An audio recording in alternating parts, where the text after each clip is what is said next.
Okay. We're live. Yay. I want to give it a few minutes to allow viewers to start coming in. So for people who are viewing, I'd love for you to comment wherever you're viewing it on Twitch, YouTube, Facebook, where you're coming from and how you would classify yourself. Are you a rideshare driver, a gig worker? Are you freelance?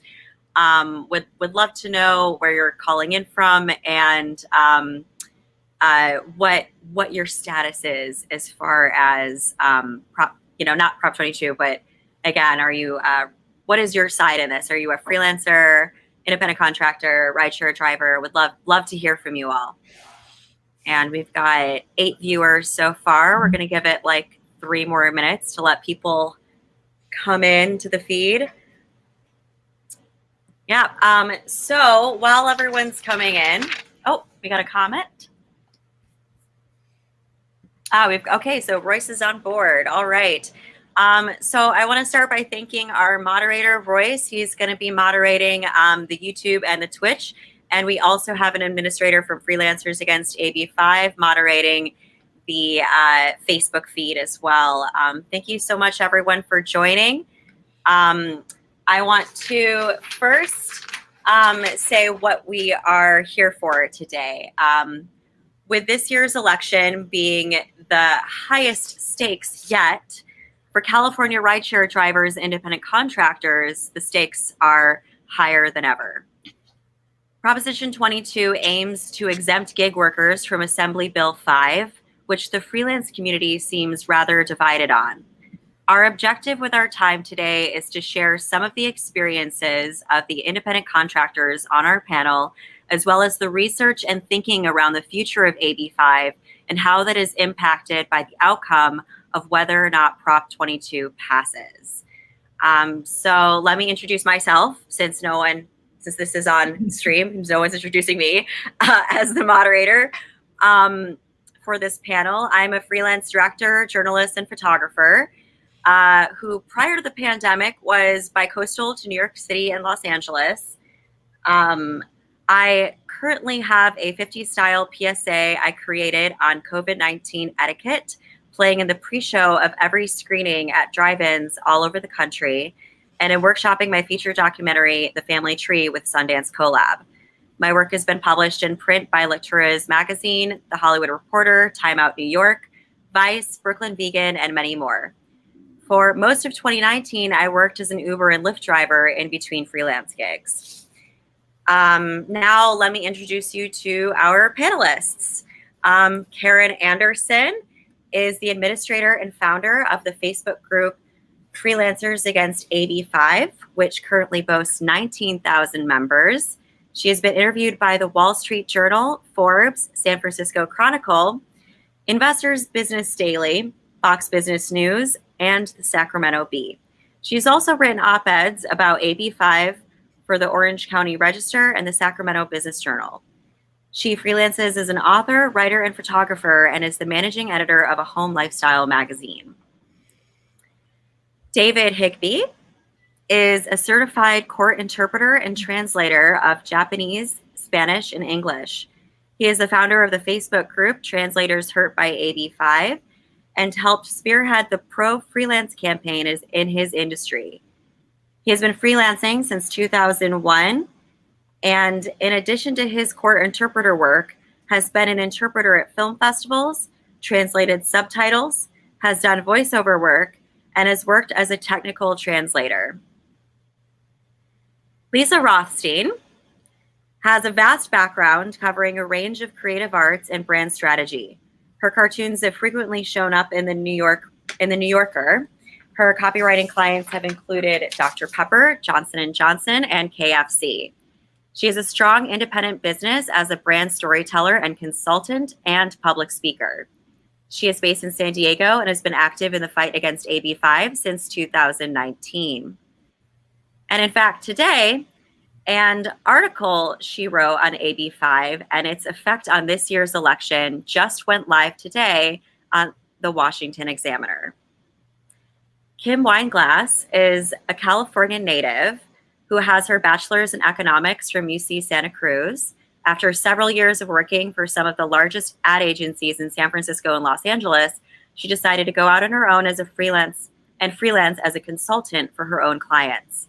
She has been an entrepreneur for 18 years now, and the last 11 of it has been working with her musician husband, Jeremy Weinglass, working with event planners, DJs, caterers, production companies, celebrity, and high-profile clientele.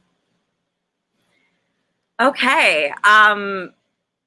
Very, very grateful to have all of you here. For everybody watching on Facebook, one thing I'd like to let you know is I am seeing your comments live.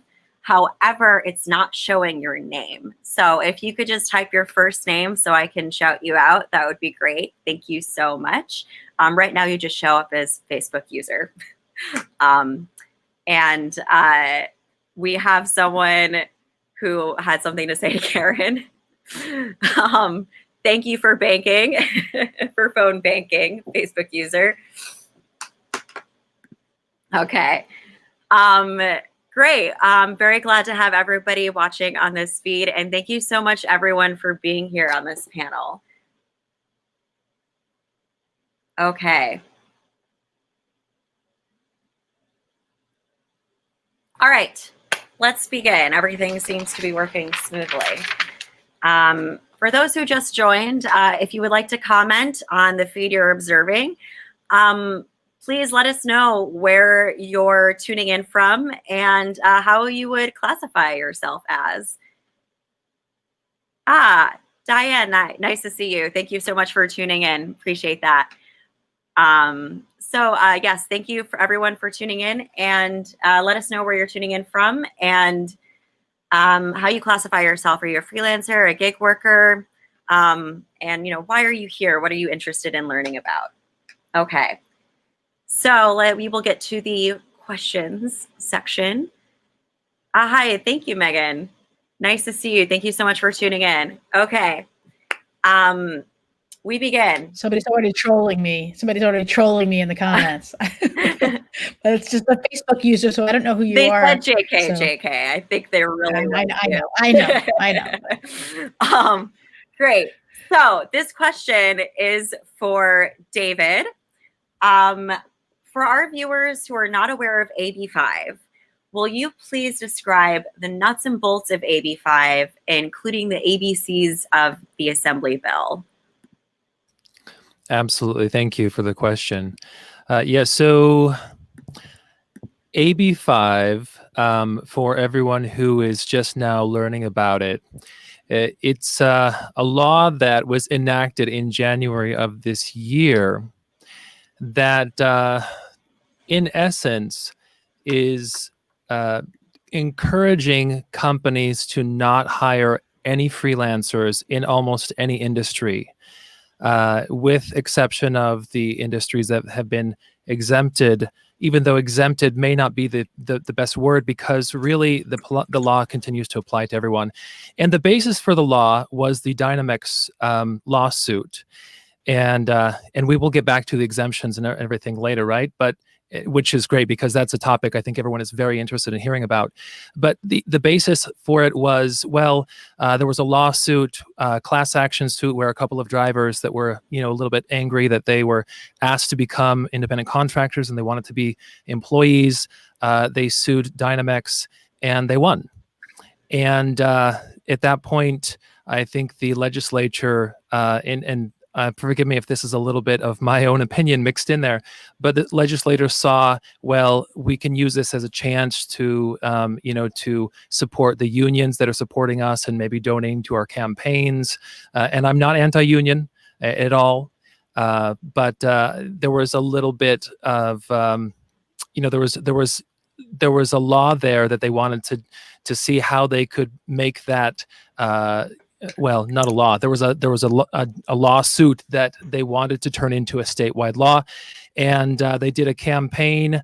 They reached out to a couple of people, a couple of industries, but honestly, they didn't let anyone who wasn't in a union really have a say about what was going on. And so the law came into effect in January of this year, and instantly several 100,000 of us started losing all of our contracts that we had with agencies at that point.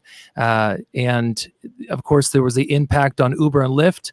But the truth is that AB5 was a law and is a law that impacts many more industries and many more professions than just rideshare. And then the basic mechanisms of the law, well, the core of the law is the ABC test, which is you have to pass 3 tests that are showing that you are completely independent of the control of the company, and that you are in an independent line of work in order to be able to continue to be a freelancer. And it's really just a standard that was almost impossible for anyone to meet.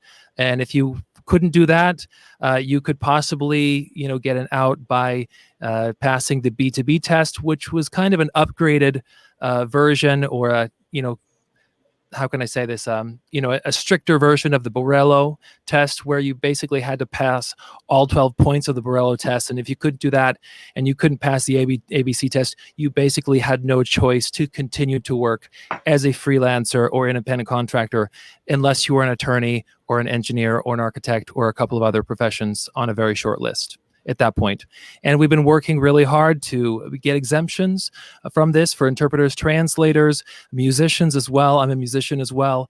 And so, and we've made some headway there, but the truth is that this law is still very detrimental to us. So that's my take on it. And, if I missed anything, please fill in. Great. Thank you so much for explaining to us the origins of the AB5 law. That's very informative. This next question is for Karen. Your Facebook group has over 19,000 members actively pushing for repeal of AB5 since its inception. You've described this as a bipartisan group. Can you please explain to us why this doesn't seem to fit on either side of the aisle? Well, thank you for having me, Amanda. And yes, it is AB5 is a equal opportunity destroyer of careers and livelihoods. And our group has 19,000 members now, and we run the gamut of the political spectrum from far left to far right and everything in between. And so yes, it affects everybody, and it is really interesting to observe how unifying it is when tyranny lands on everybody's doorstep via a law as draconian and unconstitutional, in my opinion, as AB5. Would you like to comment on that a little bit further? The way that it's unconstitutional. Well, it picks winners and losers, and in my view, it has to do with the 14th Amendment Equal Protection Clause. How can you exempt a licensed psychologist from AB5, but not exempt a licensed pharmacist? How can you exempt a grant writer, but not a grant researcher? How can you exempt a large group of people, like in doctors and lawyers and veterinarians, and other people get left out in the cold? I mean, we have they passed a bill called AB 2257, which offers some new exemptions to a handful of chosen few. And it is a complete myth that this fixes the problem for all freelancers. It doesn't. There are hundreds of categories of professions that are still left out in the cold by this law. And some of these major industries include the independent filmmaking industry. Local theater groups are impacted, weddings. Lots of healthcare professionals are still out in the cold by this. There's just, and the law does have a chilling effect. Even if you're exempt, a lot of people have already lost their clients over the last year anyways, and independent contractors are considered radioactive. So businesses don't want to touch us. And that's because the fines are so lethal. A business can get fined, a small business, even a one person or a mom and pop can get fined between $5,000 and $25,000 per violation for the crime of misclassifying a videographer or a tutor or a photographer or you name it. And it's just putting people out of business. Thank you so much. Yes, that cuts deep. And I personally relate to a lot of what you're saying, and I'm seeing in the comments a lot of people here who are watching can also relate to having had this experience with AB5. So this next question is for Kim.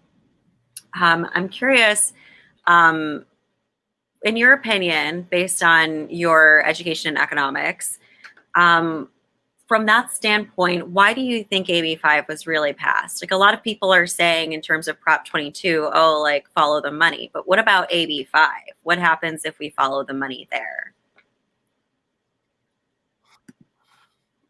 Well, my personal opinion, I don't know if I would say it's based on my economics background, but I would say that, to me, from every angle that I've been able to understand and research, it seems like it was a way for the state to get more money through payroll taxes by, I guess their hope was that they would magically transform all these independent contractors into employees, and that they would then be collecting, payroll taxes and those things through the employers, as well as, getting people's essentially personal income taxes up front, which is how, if you're a W-2 employee, then your taxes get taken out of your paycheck every pay period, as opposed to if you're an independent contractor, you pay your taxes either, quarterly or annually or what have you. And you get to also, a big thing is you get to deduct your expenses, of course. If you're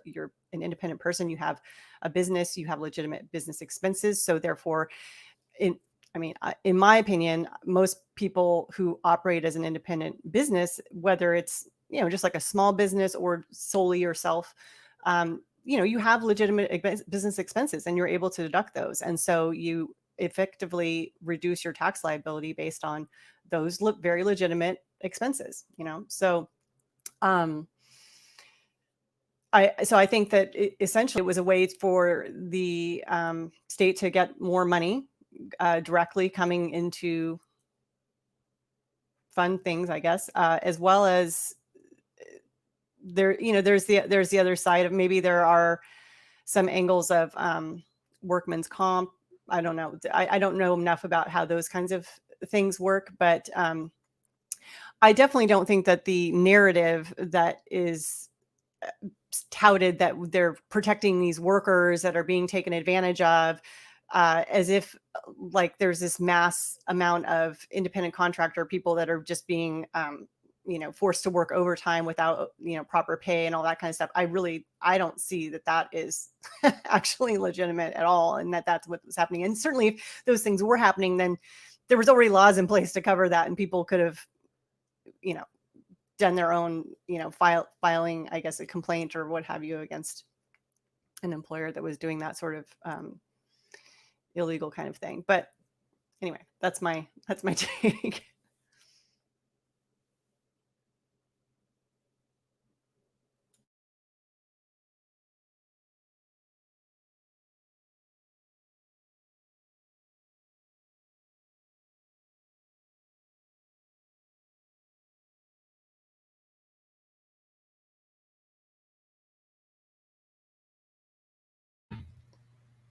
Amanda, I think you're on mute. My goodness, thank you so much. I wanted to bring up that this is a comment that we got from YouTube, and I was just reading it, but I'm sure you've all read it by now, and I don't need to repeat it. And we also have somebody mention this on Facebook, unionizing gig workers, hence the reason. And I'd love to talk about that just for a moment. If anyone can comment on this.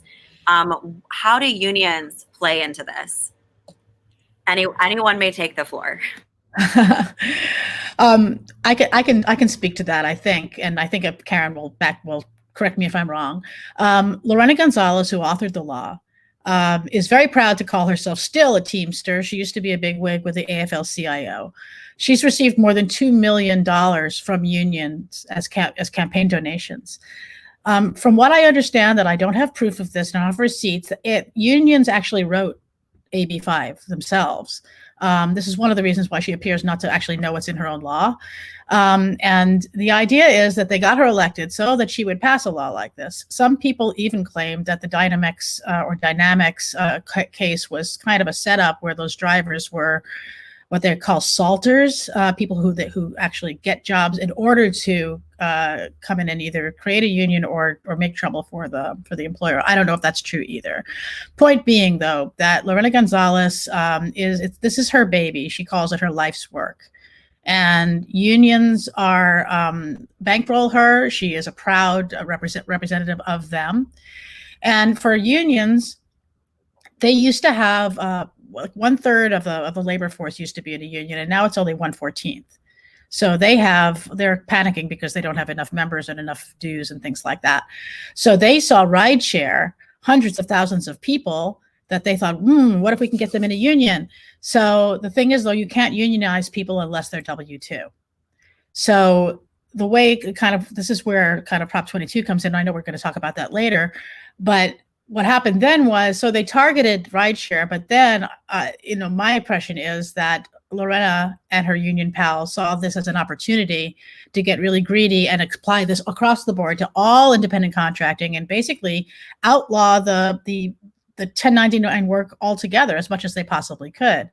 And at first I thought people who said that were just exaggerating, but now I'm not so sure. But the point is that I think that people who think that union jobs are the only way to be, either for their ideology or for their own greed, are pushing, they're using exploitation, the exception of exploitation as an excuse to, create kind of like a steamroller, like machine gun approach to all labor that is not unionized. That's my take on it. Was I on mute? Because you are, Amanda. You're muted again. Yes, I agree. I'm good now. I agree with Lisa 100%. AB5 was intended to control the entire independent workforce. They want to squelch the trajectory of the independent workforce, and as Kim mentioned, payroll taxes, unemployment insurance, workers' comp premiums, and all of those things that they can extract from businesses who have employees. And of course, another big driving factor, as I have to keep repeating, are the enormous fines, and that's where the big bucks are for the state. The enormous fines for misclassification, as I said, range from $5,000 to $25,000, and it's putting the small businesses out of business. Oh, and on top, I will plus that because so what Karen says is true, that you have the unions on one hand who make extra money when they have more union members and they control all the labor, and then you have the state, as Kim said, that makes extra money because they have withholding, so they get their money up front. You don't get to deduct your business expenses on your taxes. They get payroll taxes from the employer, so they're in cahoots. No one cares about the worker. They care about getting money. And somebody asked me the other day, when the California redid its budget, everyone thought, they're going to cut that $21 million or $20 million that they've earmarked for enforcement of AB5 because they can't afford it anymore. But that stayed in the budget. And everyone said, how could that be? And I said, well, do the math. It's not a cost, it's an investment. Because as Karen says, if people can be fined up to $25,000 per violation, and it's per violation per year, retroactive to 2017. So you do the math. If every fine were $25,000, they would only need to find 800 instances of violations in order to make back their initial investment of 20 million. And then after that, it's all profit.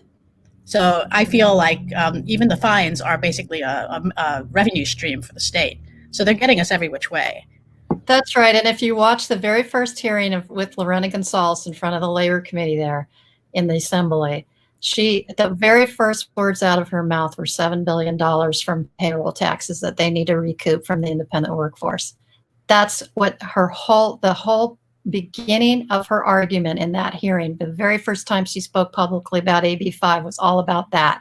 And then the person that she brought in to testify was a domestic worker who she never even met with prior, Carmel Foster.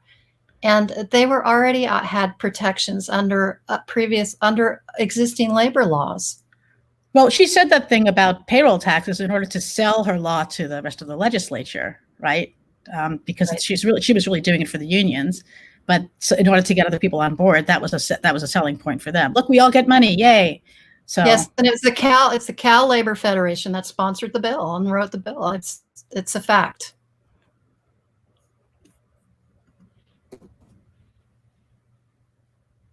Amanda, you're still on mute. Amanda, you. don't mute yourself. I'm just not going to mute anymore. myself for the rest of it. If there's feedback, Yeah. I'm sorry.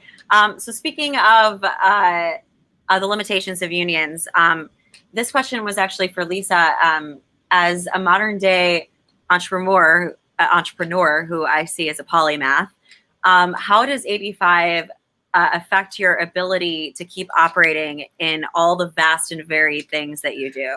I'm so glad you asked that question, because I think everybody here, everybody on this panel, and I would think that a lot of people in our listening audience today are people who do more than one thing. Most of us who are entrepreneurs are creatives, and we're creative in more than one way. There are things that aren't even on my resume that I'm doing that I get paid for. So it's very confusing, because lucky for me, most of what I do could fall under the umbrella of marketing, which is supposedly exempt. Even under that, as Karen said, being exempt doesn't exempt you from all the rules. It just means that you might, if you're lucky, have a chance to kind of jump through 800 hoops and maybe be able to work. So I still can't, as a copywriter, advertising person, work freelance for an advertising agency anymore, no matter what I do, even though I'm incorporated, because I don't pass the B of the ABC test, or my work will not be used by the agency itself, but by their clients, which violates rule number 5 of the 12 prongs of death of AB5. So even among the things that are supposedly exempt, I'm not exempt, but I'm a cartoonist, I'm a writer, I'm a consultant, I'm a speaker, and a trainer, and a bunch of other things. And depending on what my clients, for some of my clients, I do more than one of those things. And, it's really hard to decipher whether or not I can, I'm not the one who get in trouble. It would be them. So I've had to go around to all my clients and try to explain to them about AB5, and people in New Jersey and New York, and who are supposedly on the hook for this if they misclassify me. And I've had to say to them, listen, I'm pretty sure we're okay, since most of what I do for you could be considered marketing, but I just wanted to give you a heads up that this is an issue. And they all don't think that, well, they're from New Jersey, so they say, I won't tell you what they say, it's not printable. But they basically say, let them try to come and fine us for that. That's not going to happen. But it's why do we have to put up with this? Like, why should we have to thread this needle? We're not exploited. We make a lot of money. I know that's not the case for everyone, but it is very hard when you do more than one thing. But for these people who see everything through the good paying union job lens, they see a person who takes a job when they graduate from whatever school they graduated from and just slogs along like an auto worker at an assembly line until they die. And we're not that, and why I don't understand why they can't have that lifestyle for the people who want it and leave us alone. And that's all we want. We're not against unions. We're against unions telling us how we can do our work. Totally. I can, if you wanted, you have a thought? Bit of a comment. We have time. As well. Please. Yeah.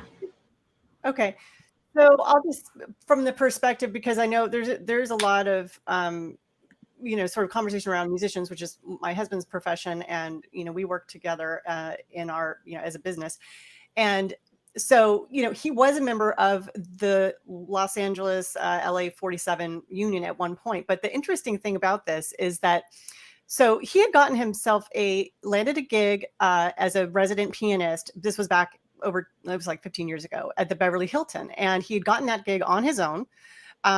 They wanted to, bring him on as a pianist there in the lounge bar for, I think it was 4 or 5 nights a week back then.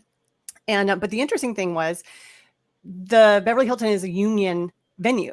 So he actually had to join the union in order to be able to take that job. But the funny thing is the union had nothing to do with him getting that gig. And in fact, he was getting paid double union scale for that gig because he had negotiated it on his own. So ultimately, there was no benefit to him being in the union. He was forced to join it because of the gig he got. And he then had to pay union dues, out of his money to the union. So, I mean, it was, and he did it because it was a good, solid gig and, whatever. But it was like, why is this, and at one point I thought, well, maybe this is good because maybe this is going to go towards, you're putting union money, you're putting your dues in so that maybe down the road you'll have some retirement out of this. I don't know. But then, of course, it's come to light that the union is completely, screwed up with all the pension funds and stuff, and musicians are getting screwed on that end too. So he hasn't been in the union for years, and there's no reason for him to be. And it's pointless. It's like, I think I looked up recently what the numbers of musicians are in Los Angeles that are part of that local 47. I think it's like 6,000 or so. And I think, they're all like in the Philharmonic and that kind of stuff. I mean, that I can see the point of maybe like these large scale groups that need sort of like a, blanket rules or what have you. But for most of the musicians that work in, day to day in the world, they can negotiate their own contracts and take care of themselves. So anyway, that's my little 2 cents. Well, this is a really good segue, actually. The next question is for David and Kim. And we do have to move on to this next question. A lot of people think the way to fix this is to keep exempting positions that the law doesn't make sense for, such as language interpreters and people in the events industry.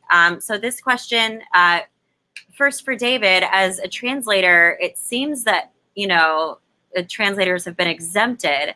And then Kim, I know you work with event planners and production companies. So for both of you, whoever wants to go first, what are the limitations of these exemptions, and how does AB5 still affect you with the exemptions in place? I can start if you'd like. Sure. Yeah, so we have to make sure that we understand what they're talking about when they say exemption. Everyone has to still comply with AB5.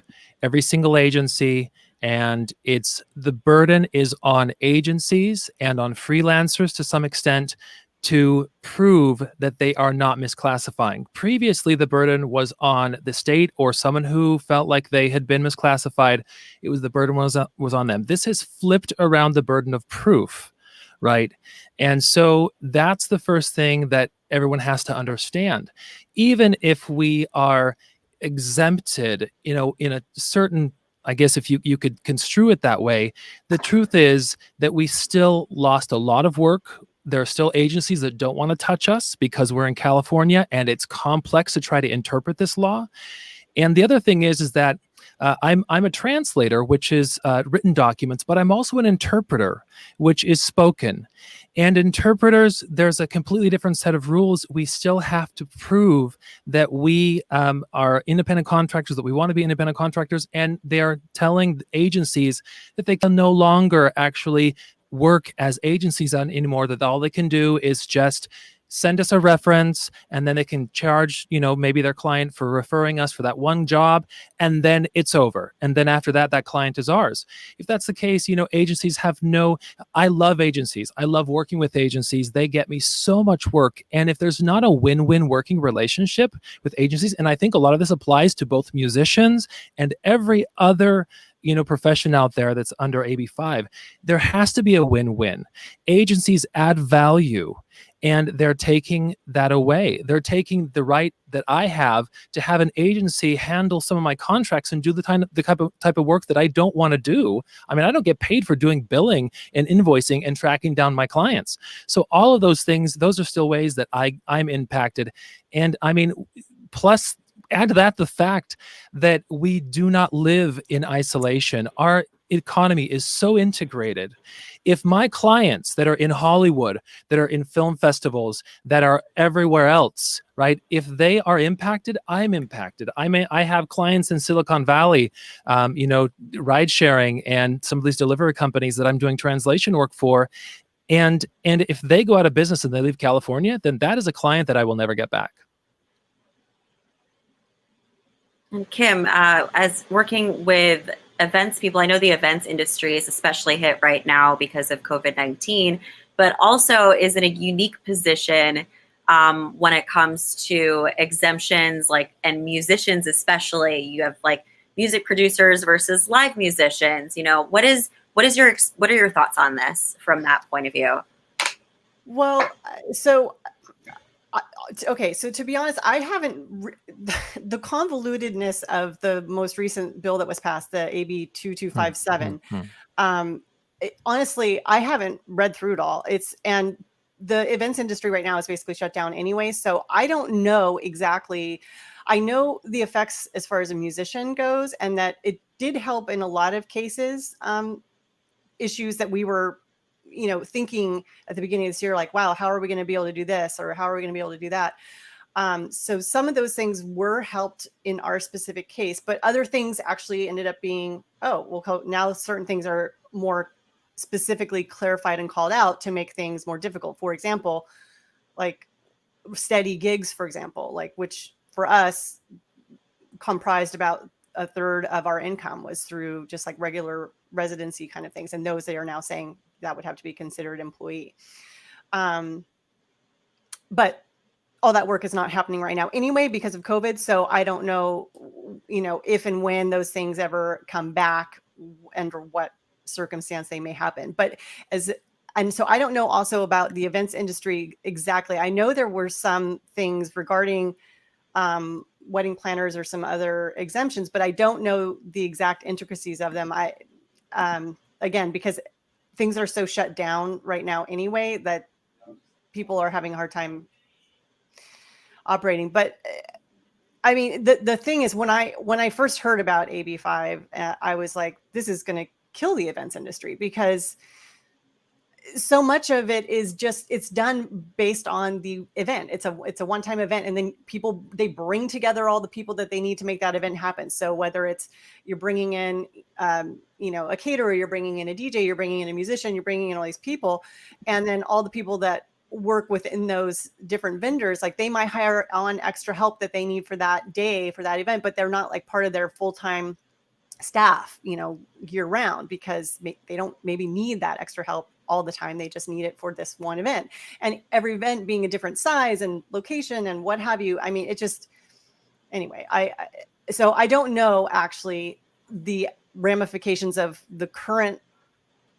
I guess technically we're now operating under this AB 2257 as opposed to AB5, because essentially 2257 replaced AB5. So, and but it's just so complex. It's reading through it. It's how does this clarify anything? It's oh man. And even if you go on, I don't know if anyone has gone on the EDD website to actually see what they write about AB5. It's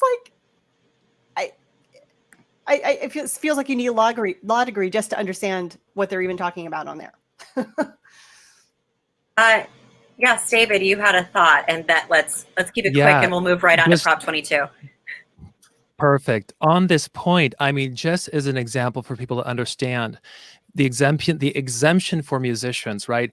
If you're playing, a gig that is over a certain number of hours or over a certain number of audience members, then you're not exempt. But if you're playing, an occasional gig, with it's so convoluted and so complex, and you have to be drawing this line between these different freelancers, people who want to be freelancers, saying, oh, you can be a freelancer, but you can't. You can be a freelancer, but you can't.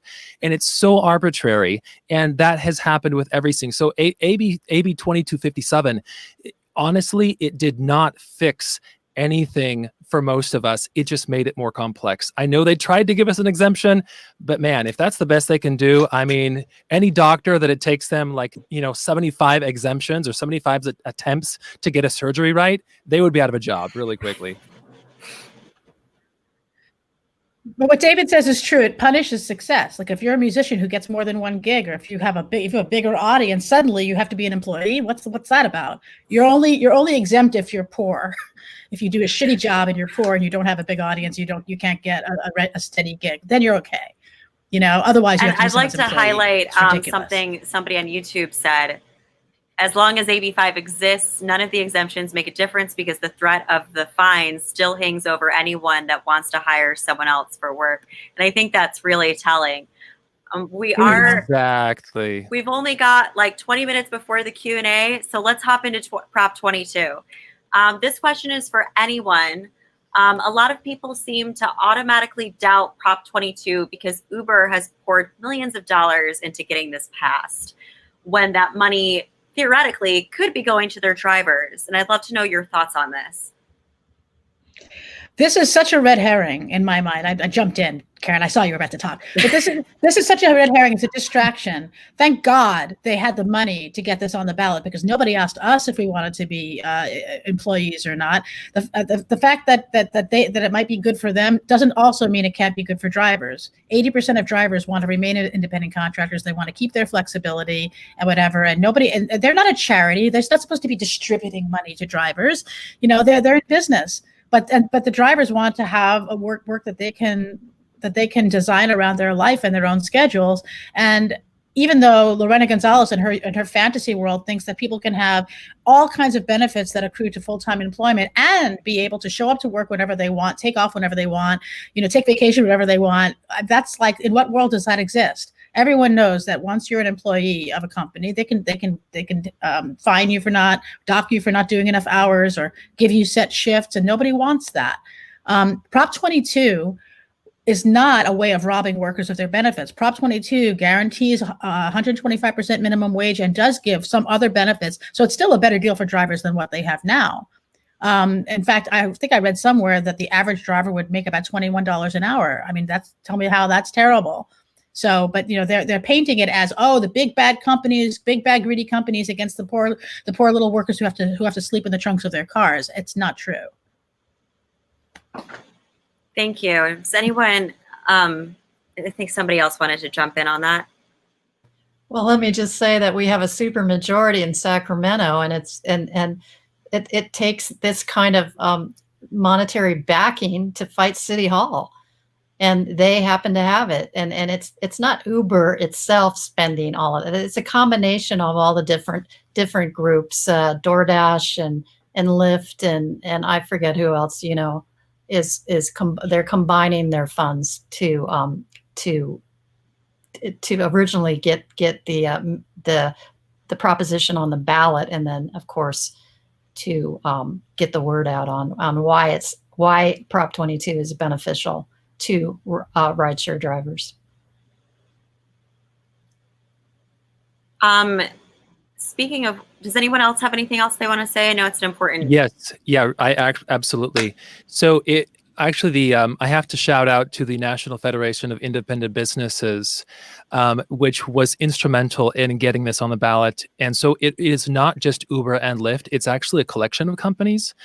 And so that's the first thing that people have to keep in mind. But the second thing that people have to keep in mind is that they have to understand what's behind it. This is trying to protect a law that the intent of which is to take away the freedom of people to choose whether they want to be an independent contractor or not. If AB5 stands as a precedent and no one pushes back, basically they're going to say, okay, now we can just force everyone to be an independent contractor. Force them to not be an independent contractor, force them to be an employee. We will take the choice away from them because, see, they didn't push back in California. No one really cared. They all wanted to be employees all this time. And that is the biggest mistake that we could make right now. We still have to let them know that we want the choice to be independent contractors. The other good thing about Prop 22 is that it actually compromises. It says we are going to give drivers many benefits that they want. but we're still going to let them continue to be independent contractors. And the ones who want to be employees, we're going to open up some positions for those people. We're going to guarantee, a certain like above minimum wage, 20% more than minimum wage is guaranteed by Prop 22. And plus we will give you a stipend. We'll give you assistance to help you buy your insurance plan if you work over 15 hours a week. I mean, honestly, it is so generous if you look into the details. And so if people just can look past the hype and see what's really in Prop 22, I mean, I'm thinking, wow, if Uber had to hire everyone and every other tech company in Silicon Valley had to hire everyone, they'd go out of business. They can't do it. They've told us that they're going to have to leave California. And I honestly don't see how they could even do what AB5 is trying to force them to do. So Prop 22 for me, honestly, it's the best of both worlds.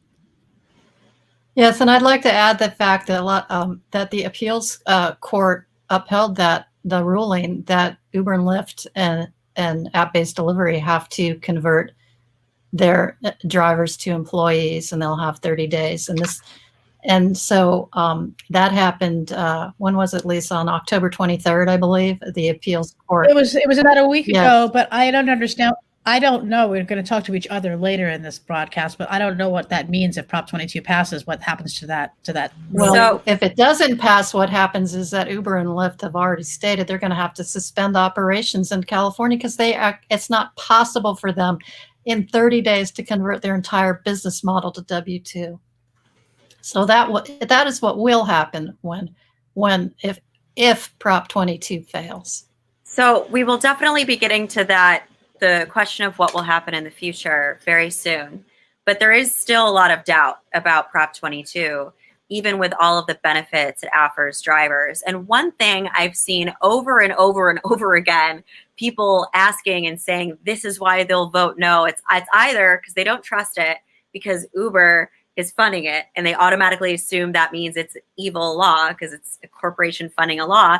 But the other big no, like an automatic no, seems to be because it will take 7/8 of the legislature to amend it.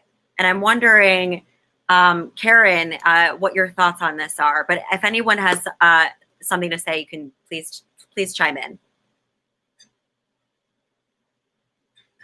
Well, I mean, Prop 22 is not perfect, but if you vote no on Prop 22, you're basically voting to have AB5 enforced. You're telling the voters are telling Uber and Lyft that they have to comply with AB5, that AB5 is a law that should be upheld and that it should be enforced. And that in and of itself will embolden and strengthen the law, as opposed to if Prop 22 passes, it will help strengthen it will drive such a stake through the heart of the law that it will be so crippled that it can't continue to exist. Yeah, it will lead to it will make it easier to dismantle either in the courts via legislation or via a ballot measure, which couldn't happen until 2022, the next ballot, the next statewide election. And go ahead, Lisa. About right. Well, as far as the 7/8 is concerned, I understand. I've had to argue with people on social media about that. The 7/8 is what we're dealing with right now. The supermajority in Sacramento is so powerful that they have not had to listen to anybody else. Lorena Gonzalez has basically had her way. She's also head of appropriations. So everybody has to kiss the hem of her garment or they don't get their own bills funded. So anything that she wants goes. So basically one woman has decided how we're all going to work. And because of the supermajority, it's really hard for any, it's not that we want to have Republican voices, it's that we want to have any other voices besides these people who are all basically carrying water for unions who want everyone to be employees. So the 7/8 stipulation, while I don't love it, would require that there be more than one type of voice. It would require a bipartisan consensus instead of just leaving one whole section of the population out in the cold. It could not be just one group controlling everything. because there were plenty of amendments offered to AB5 before it passed, and since it passed by mostly by Republicans, but even by more moderate Democrats that were shut down because they didn't have to entertain them. They didn't even get it. They weren't even allowed to debate them. So by saying 7/8 has to vote yes on amendments, it means that the entire assembly has to work together and they can't just freeze anybody out. That's how I look at it. Another thing, again, there's like so much, back and forth on this. There seems to be, especially for Uber drivers, there seems to be a split between Uber drivers like me who do this as a side hustle in between gigs when I need to pay a bill, and then drivers who are taking this on as their full-time job. Like this is all they want to do now. Therefore, the drivers who are doing this full-time seem to not want Prop 22 to pass. Again, this one is for anyone. What would you say to a driver like that who wants to be a full-time, who drives full-time and wants the full-time benefits? I would say be careful what you wish for. I mean, I would also say I think there are other driver kind of positions that you could get as an employee, like for other companies that hire their drivers as employees. I mean, if that's what I'll speak to this just as a my brother-in-law is a driver for Postmates and has been doing that for many years. He's also a in the entertainment world as a director, producer, and that sort of thing. And so he uses this as it is his main source of income. However, he completely, is able to build the rest of his life around that. So he's writing scripts, he's taking meetings and doing all the things that he needs to do to really go after his dreams and what he wants. And then he uses this as his way to make his money and pay his rent, but on his own terms and on his own time and when he wants to. And so as an example, he's actually just like a week ago got hired to go fly out to DC. He's flying out tomorrow to go produce a show for the BBC. And, it's like, think about the fact that like, those kinds of things, it's like they come up in a moment's notice. You got to get on a plane and go do it. Like if he was an employee, do you think he would have to put in a request for vacation time or taking time off? But he wouldn't just be able to he could literally just go and fly on a plane and go do this and not log into the app. It's like there's no one telling him when he has to work and for how long or any of that. And so I think, and he's only one type of person that enjoys that kind of flexibility in this type of work. But, people that are caring for family members, whether children or elderly, whatever. I mean, all the different kinds of categories of people that value the flexibility. I think that is the key, that's like the single most compelling thing about this type of work for most people that do it. It's that aspect. If someone wanted a job with a schedule and minimum wage, they could go get a job at, a fast food restaurant or, somewhere else, like a restaurant getting, if they wanted to set shifts or something like. Even a taxi company, right? If they want to drive. Right. So, it's just, it's weird. Like I don't know. I don't get the aspect. And just as an aside, I mean, this is just one personal anecdote experience, but he was telling me today on the phone that, he makes on a bad day, $30 an hour, on a good day, $50 an hour. Of course, that's his, what he's taking in. That's not accounting for his, car expenses and things like that. But he gets to write those expenses off on his, tax return. So he and if they're made employees, you can guarantee they're not going to get paid more than minimum wage, and they're not going to be given bonuses and all the other sort of incentives that they're given now. It's like the people that are doing this that, know how the whole system works. It's like they maximize it to their benefit. They go and they work those bonuses when they, I don't know how it all works, but there's all these ways that they maximize that income coming in. So anyway. Yeah, my first comment is that the drivers who are thinking that way, first of all, need to get a better accountant, because you're not going to make more as an employee than you're making as an independent contractor. The risk falls on Uber and Lyft and all these tech companies squarely and not on their shoulders, and you get paid higher for shouldering some of the risk. And so that's the first thing. And the second thing is drivers' lives are not going to get worse because of Prop 22. It's not going to make things worse than they currently are. It's actually going to add a lot that drivers currently don't have. And I think drivers aren't seeing that. And then there's other angles about people who think that, this is going to, suck the wind out of the sails, of the fight against AB5. And that's not true either. I mean, I have a lot of clients in Silicon Valley, and I can tell you every single tech company right now is wishing for AB5 to go away. Thank you. We just got a comment that I'd like to show. I spoke to someone who has neuropathy and fibromyalgia, and he drives because there are some days he can't. And as far as AB5 and Prop 22 go, they both seem to, I'd love it if somebody could speak to how Prop 22 will benefit more marginalized communities, such as immigrants, and as well as people with disabilities who use the services. What is the benefit of Prop 22 for these people?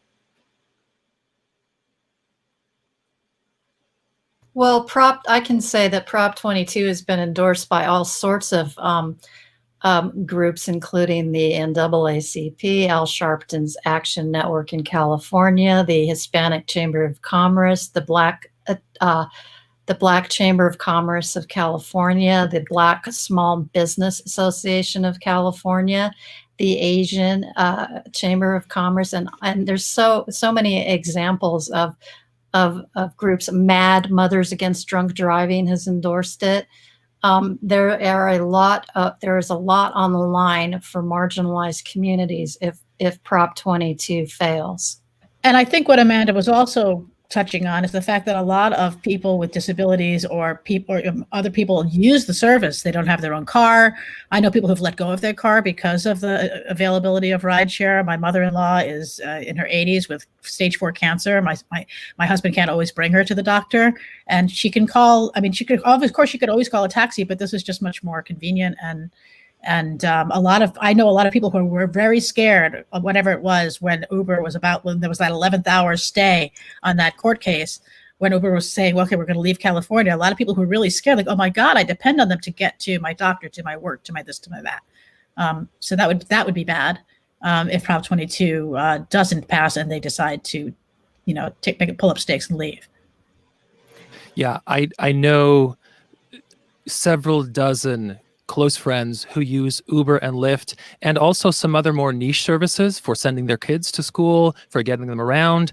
And if AB5 stands and Prop 22 fails, all of those services are going to be at risk. The other matter that people need to take into account is that people have been trying to brand AB5 as, this is right in line with the liberal agenda. If you don't agree with this and you're not a true liberal, you're not a progressive, but it actually undermines the liberal and progressive agenda in many really, really critical ways. First of all, if you want single payer healthcare, then AB5 is actually a huge conflict of interest for you, because it's saying the burden for supplying healthcare, it should all be tied to employment. You can get this if you get employed. If you don't get employed, I'm sorry, you're shut out. That is a conflict of interest. That's not helping communities. That's not helping marginalized groups. The other issue is that, and we have a broken immigration system, and I'm not going to get into that. But the issue is that if you want to get a full-time job right now, either as a W-2, W-4, you have to jump through all the hoops. If you're an immigrant that's in a situation that it's difficult to jump through all those hoops, you can be an independent contractor a lot more easily than you can actually jump through the hoops.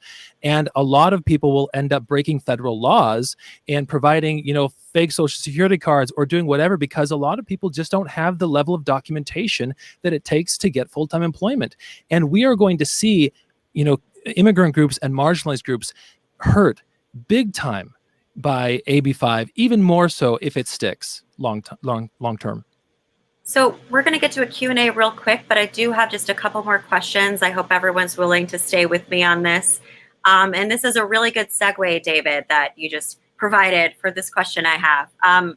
There does seem to be a split in the press and in organizations about whether or not Prop 22 is a good thing.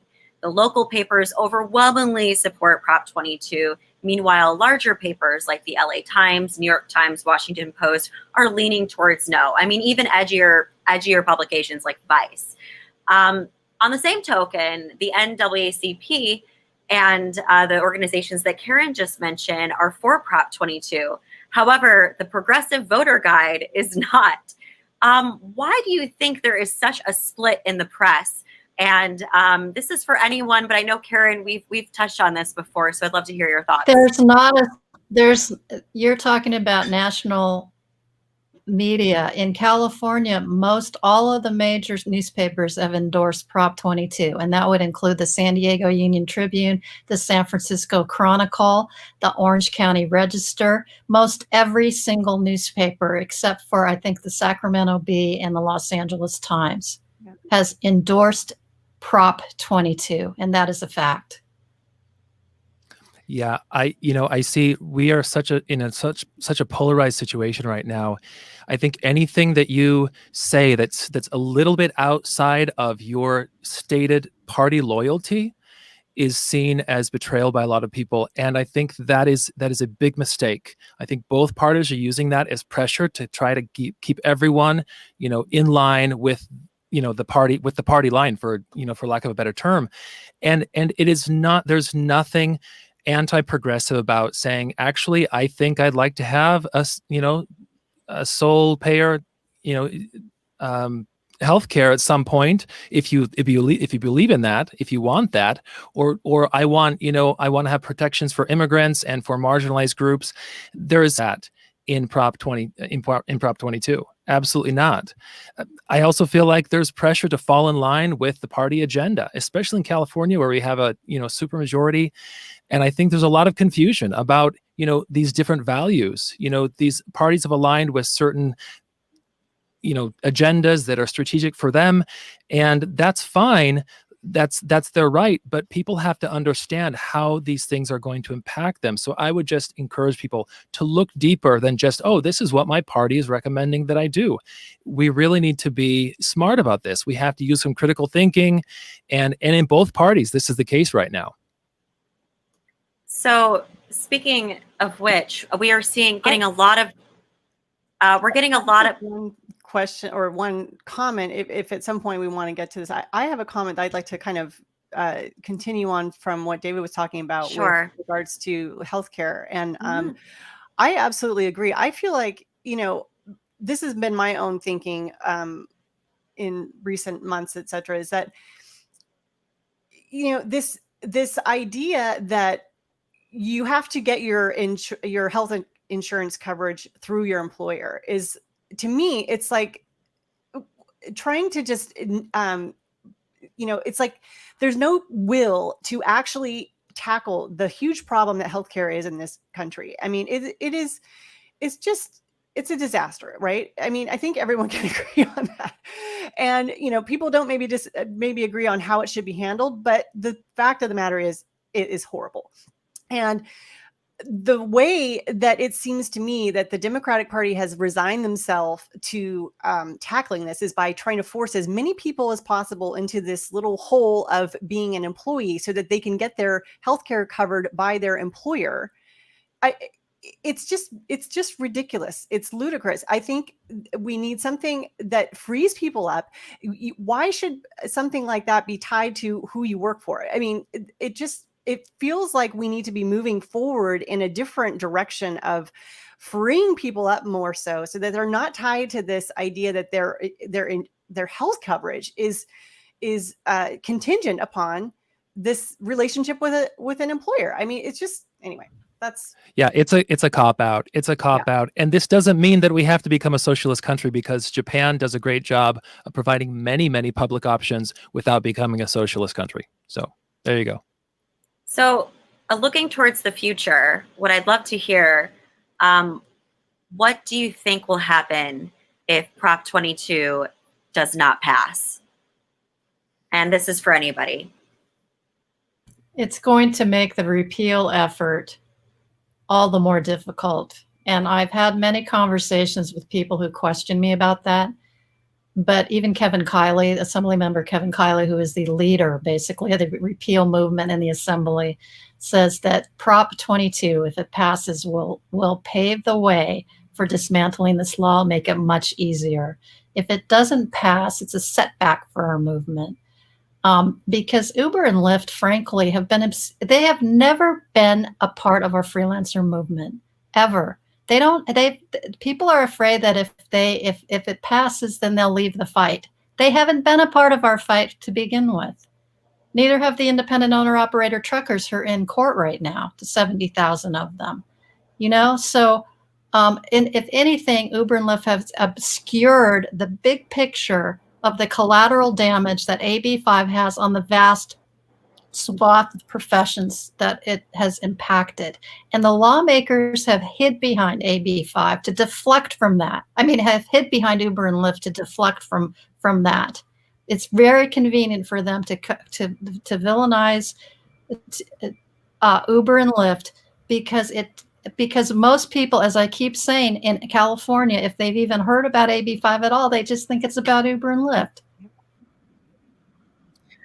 Yeah, that's all the press would talk about. So, in fact, in the article that ran today in the Washington Examiner that I wrote, I even said, when I heard about this coming down the pike, I thought, oh well, it's not going to affect me. I don't think it's fair, but it's not going to affect me because it's all about rideshare, and I'm incorporated, and I'm a professional, and I make a lot of money, and it's not for me. And then it turned out that it was.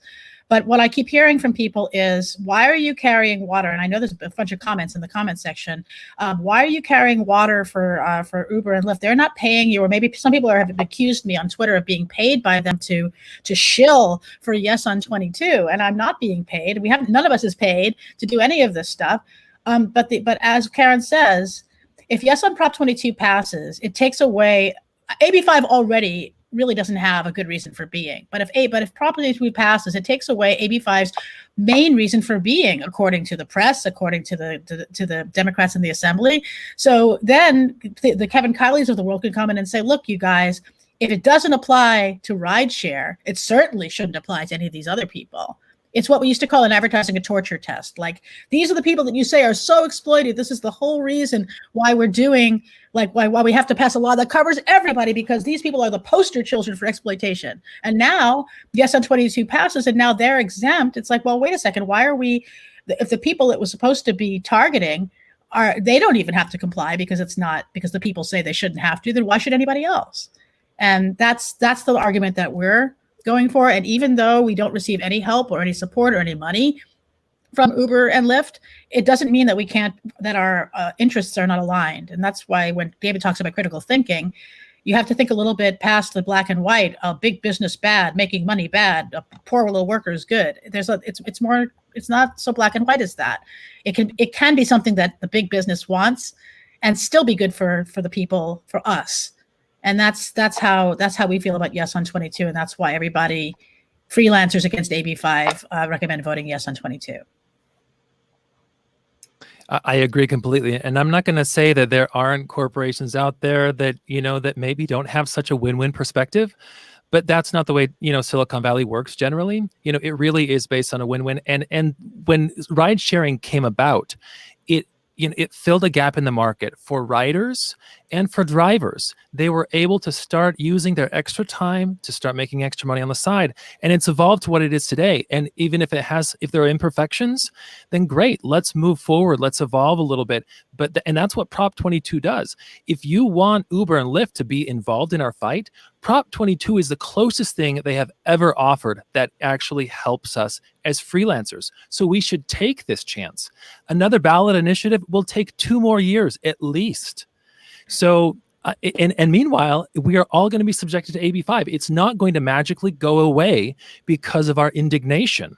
Right. It's just unfortunate that's not going to happen. What David says is so important. During all of the arguments I see on social media about Prop 22, nobody's bothered to read the bill. Nobody knows what's in it. They just think that if it passes, the big bad companies win, and if it fails, the drivers win. But if they actually saw what drivers get in Prop 22, they'd go, oh, well, actually, that's kind of what we thought we were fighting for. Right. Most of it anyway. So it could, if one wanted to be positive, one could look at it, like David is saying, as a test case for like, well, maybe it was a good thing for at least some people that all this had to happen, because now it's made the companies step up and be a little bit more responsible and a little bit more, caring about their workers. And maybe that could set a precedent for other companies. But all I'm hearing about is the precedent that Yes on 22 would set for other companies to be able to exploit people. And it's not true. If you read the bill, if you read what's actually in it, this is why drivers are overwhelmingly for it. And the ones who aren't, I don't think they realize what they'd be getting if it did pass. Which is basically nothing. They would be losing their jobs, because if Uber and Lyft have to leave the state of California, what are they going to? Are they going to follow them to another state so that they can keep working as an Uber driver? No, but my point is that if it passes, it's going to be better for even the drivers who don't want it to pass. Don't realize the benefits of Yes on 22. Right. They just think of it as like, oh, we're not getting to be employees. Yeah, and that's what I'd like to hear. Do you think that Uber will leave the state, or do you think that they will just overhaul their hiring process?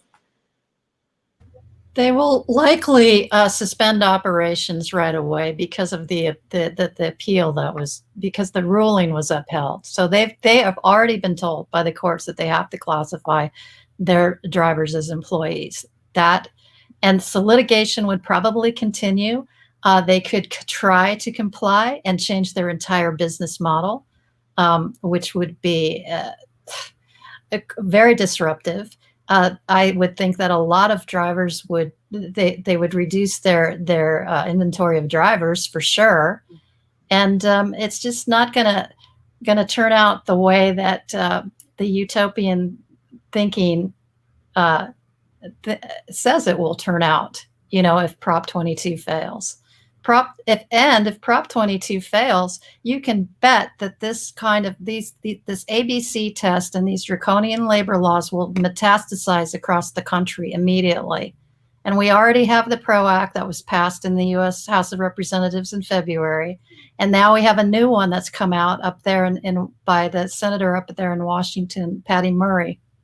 And it's deceptively called the Worker Flexibility and Small Business Protection Act, but it is AB5 on steroids. So if Prop 22 fails, then these kinds of federal laws this mission to federalize AB5 type laws will be very much so emboldened.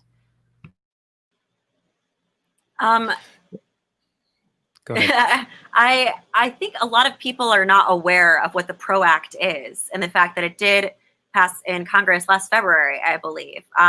And I'd love to hear, for the viewers watching who are not aware of that, just a little bit more about that and what that could mean for us as a country.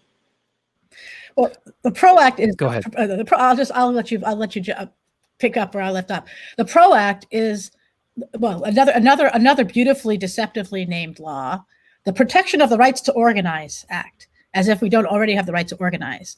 But what the PRO Act would do is basically it's the same as AB5, only it would apply nationwide. So even if you're thinking about leaving California to escape AB5, there would be no escape in this country. On top of that, there are no exemptions. And it adds a few other little tidbits like employers. Now everybody would be an employee. Employers would be obligated to give your personal information, including your home address, to the union when you get a job. Think about that for a second. What could possibly go wrong? And secret ballots at union meetings would be abolished. So they would know where you live and they would know how you voted at meetings. So if you want to have like every aspect of your work life be known and controlled by, some other entity, then that's what the PRO Act is. It's basically AB5 plus like incredible micromanaging from other people. And I watched it pass. I sat there and watched it live stream. I can't believe I'm doing this. Watched it pass on the floor of Congress.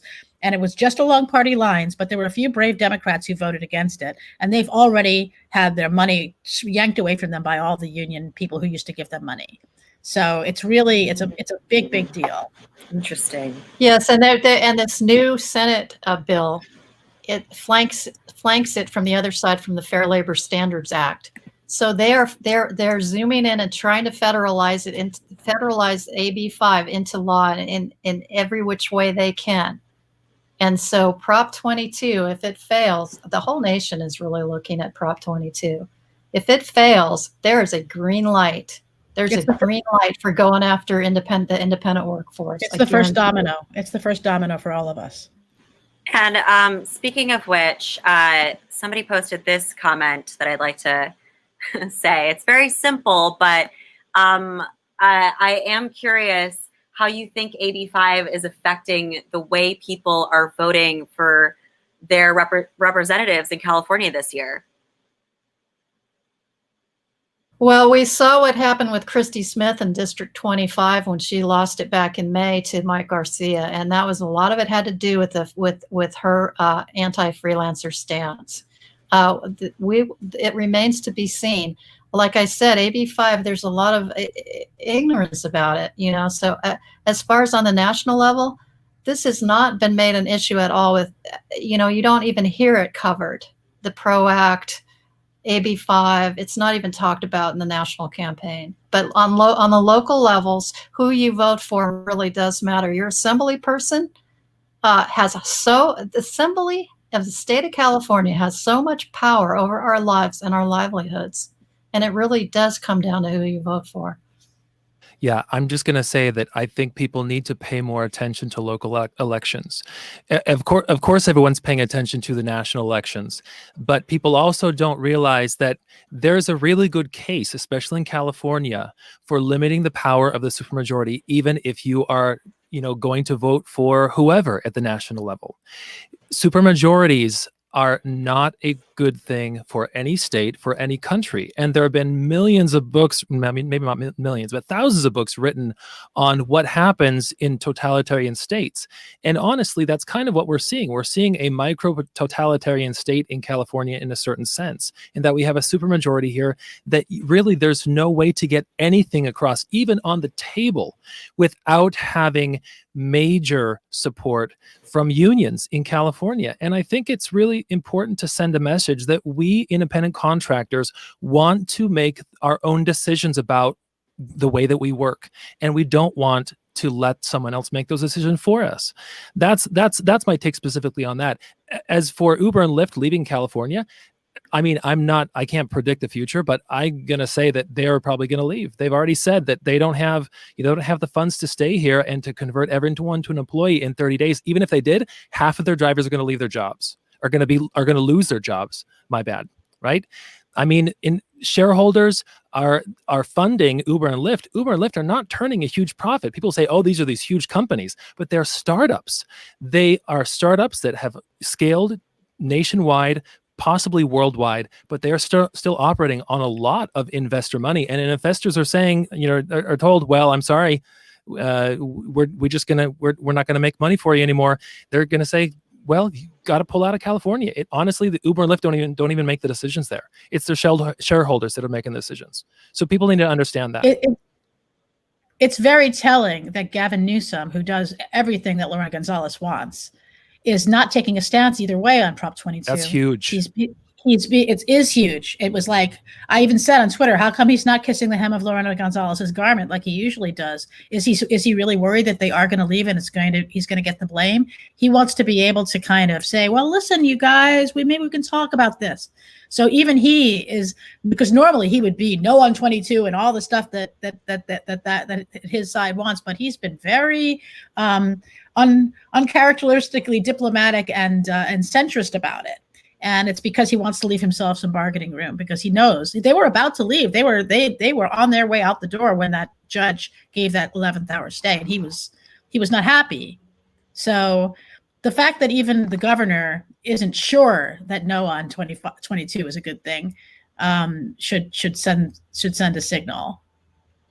And I think, and people need to look beyond Uber or Lyft, because I mean, look at the spat between Lorena Gonzalez and Elon Musk. So, I mean, this is not an issue that's only limited to Uber and Lyft. Every single company is feeling right now, they're feeling the crunch.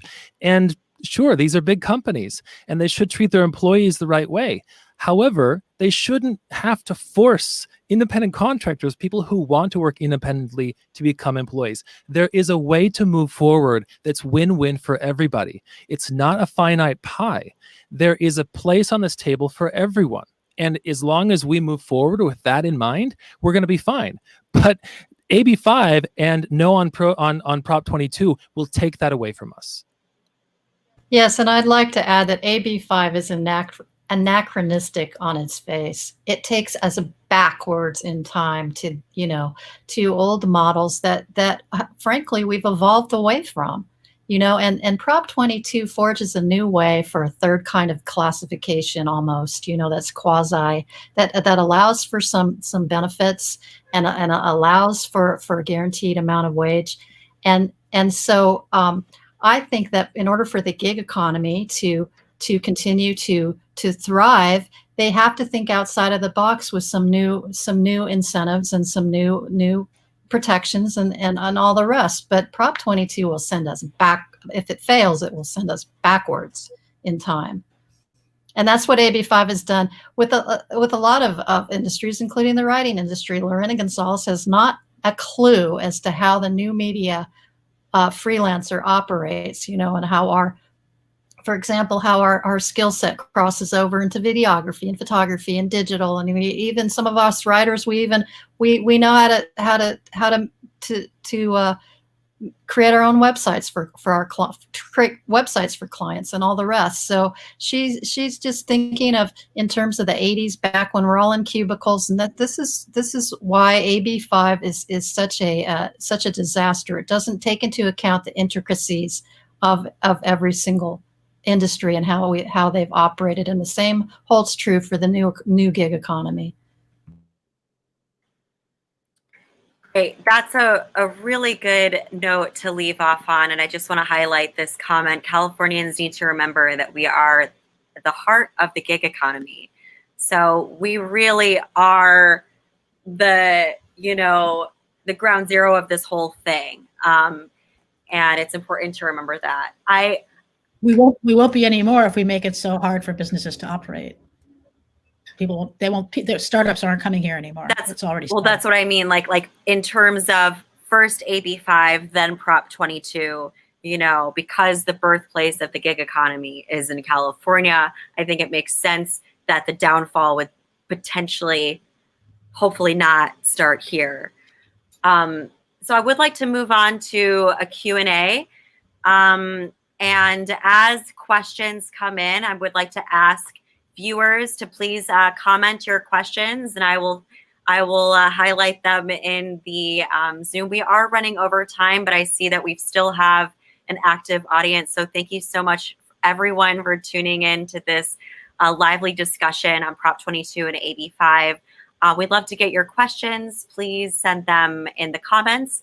And in the meantime, while our questions are coming in, I'm curious. I asked everyone before the panel to think of a question they would like to ask each other. And if somebody has something they're just dying to ask, I welcome you to go first. I have a question for David. Interpreters and translators fought so hard for so long to get that exemption. And Lorena Gonzalez was dug in because she was making the claim that 4,111 wage misclassification cases had happened in your industry. And then it turned out to be false. In fact, it was an outright lie. Now that you have gotten an exemption, how is it affecting the average interpreter and translator? And how is it affecting sign language interpreters? So let's see here. The best analogy that I can come up with to describe this is you have a beautiful, steady girlfriend or boyfriend that you've been with for a couple of years. You're madly in love, and you tell them, you know what? I have really bad news. I have hepatitis C. And, we can never be intimate again, or you're going to get it. And they end up breaking up with you. They're like, I'm sorry, I value my own health, and you're gone. Well, a year later, your doctor tells you, actually, you know what? You actually got the wrong test results. It wasn't you that had hepatitis C. It was someone else that had hepatitis C. And you go back to your girlfriend or boyfriend and say, actually, all of that was wrong. I'm sorry. It was a mistake. Let's get back together. They have moved on. They are gone. And a lot of interpreters and translators had to move on. I know several that had to leave the state of California. I know people who have not been able to get agency contracts since then. And I know people that have gotten some agency contracts, but everything has changed. They had to get new contracts. They had to spend all of this time redoing their business development. And I was one of those people. I have gotten some agency contracts, but nothing like what I was getting before AB5. And it's not just because of COVID. You know, we can work online these days. We can do Zoom stuff. And there's a lot of stuff like that. But it's just not the same. And the other issue is that we do not live in a bubble. Interpreters and translators are dependent on other industries. We are dependent on global business. That's who our clients are. If everyone else leaves California, if film and music and Silicon Valley leaves California, what are we going to be doing? I mean, translating orange, peeling, instructions. This is how you peel an orange into English and Spanish and Japanese. No, our clients are gone. And some of our clients have already left. I have to be honest with you. I have clients that aren't coming back. I had projects that went away and they're not coming back. And so the second part of my question was about sign language interpreters, because she threw an exemption in for them last minute, but to come to find out, only 25% of independent contractor sign language interpreters can even take advantage of the exemption, right? Exactly. So you still have to jump through all of these hoops. They have these arbitrary, descriptions of who falls under AB5 and who doesn't anymore, similar to the musicians. You have to have this specific certificate or this specific, thing, and they're not even exempting people who have advanced degrees for a lot of these people. It's only one specific, organization. I think it's RID for the sign language interpreters, ASL interpreters, and everything else is out the door. And there are very skilled interpreters in both sign language and spoken languages. There are rare languages as well that there are no certifications for. They don't exist. You can't get a Mixteco interpreter who's certified. There's no certification process currently for Japanese either. And so these people are just left out to dry. I'm sorry. And, agencies, they're not going to deal with it. They don't want to deal with it. I mean, it's enough of a headache to deal with it. Even if you are certified, they have to get an attorney to look into it to see, okay, can we hire this person? What's the documentation we have to have them submit? Send us like your professional certificate, all of your degrees, sign this affidavit saying that, yes, I want to be a freelancer, blah, blah, blah. And then maybe we'll hire you. But if you can't jump through all those hoops, you are out. You're hung out to dry. And who are the victims of this? Of course, interpreters and translators are suffering.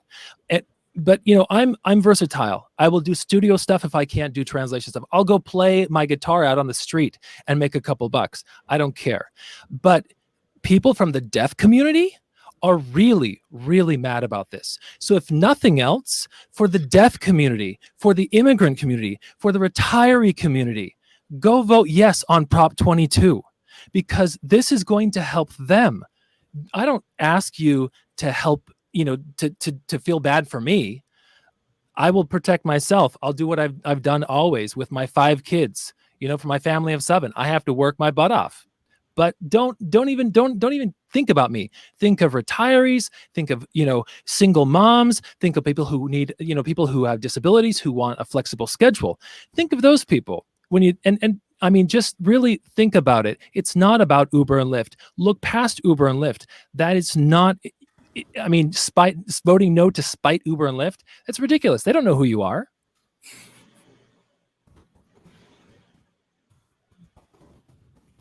And Kim, you had something you wanted to say. Well, this is kind of another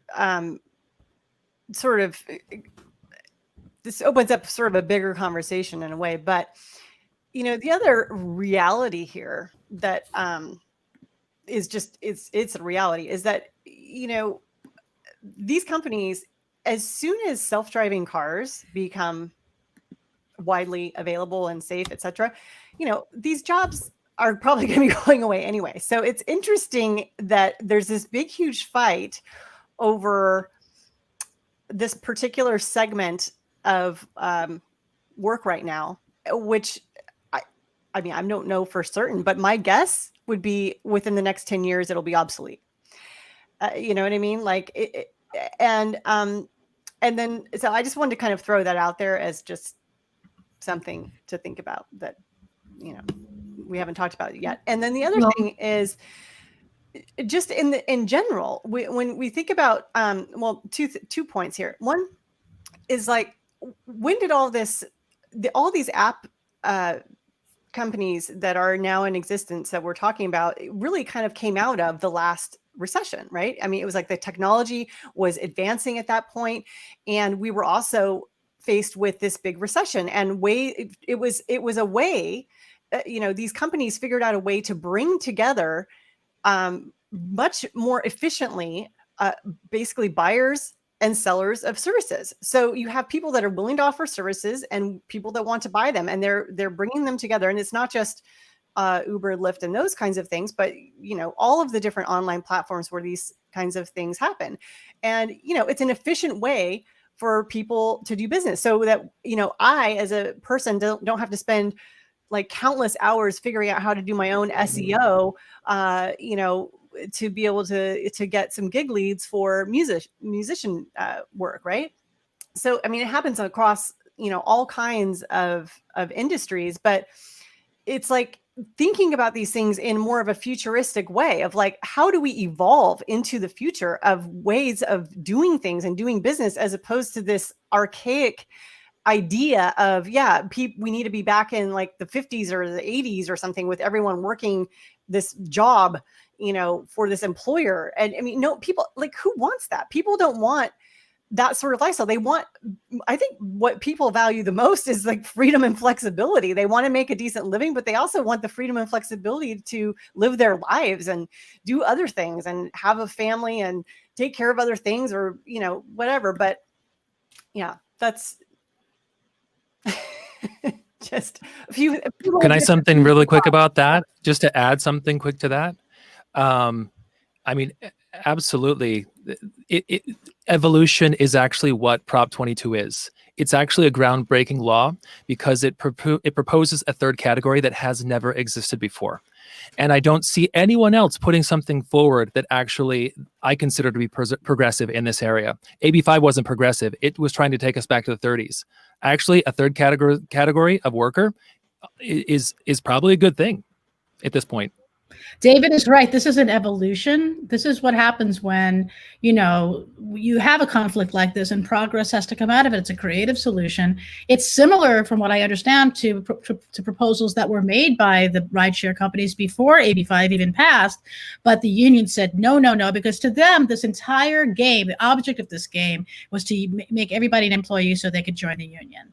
That's the problem. There are people who are in good faith, do want to find a solution, but unions are not among them. Unions are driving this whole thing, and they don't want an answer. The only answer they want is, you're an employee, you're an employee, you're an employee, you join the union. The idea that there could be a win-win, they only want to win, their win. They don't want anyone else to win, because they feel like if you win, I lose. And that's the way they see it. Otherwise, why would they not have accepted this proposal before the passage of AB5? Right. Worker protections is honestly just a pretext. They're not protecting workers. They're protecting their own interests. That's it.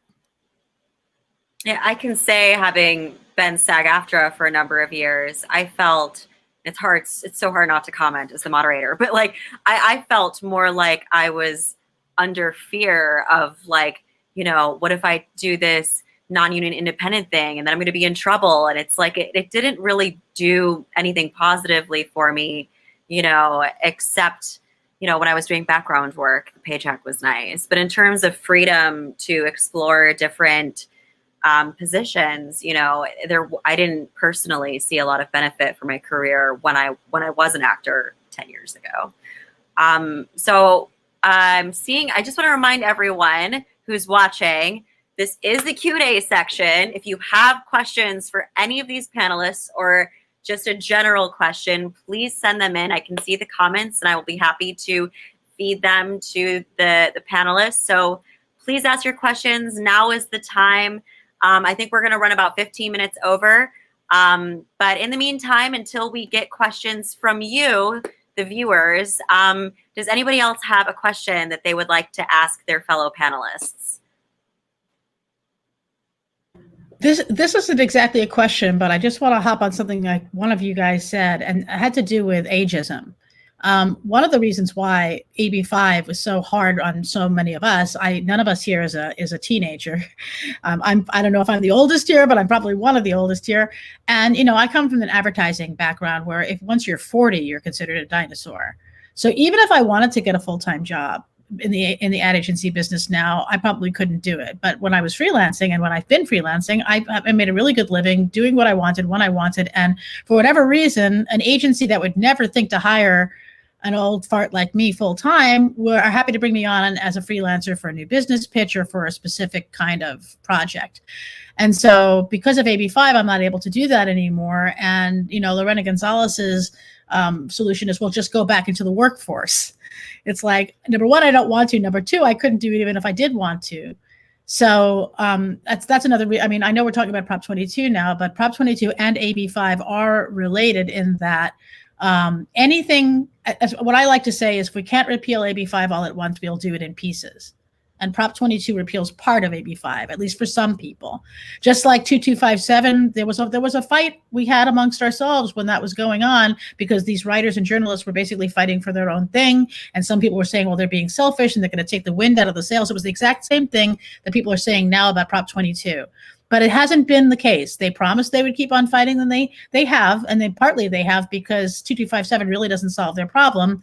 As many have said, we're still radioactive here in California because, it says you can't replace an employee, and who's to decide whether you've replaced an employee or not? So a lot of people still don't want to work with us. So they're still suffering, at least to an extent. So it's important, especially, and drivers too. A lot of them are older. I know a lot of retirees who drive both for the extra money and just for something to do. They like talking to the passengers and meeting new people and things like that. And it's just heartbreaking that this whole concept might cease to exist because one group decided that there's only one way people should be able to work.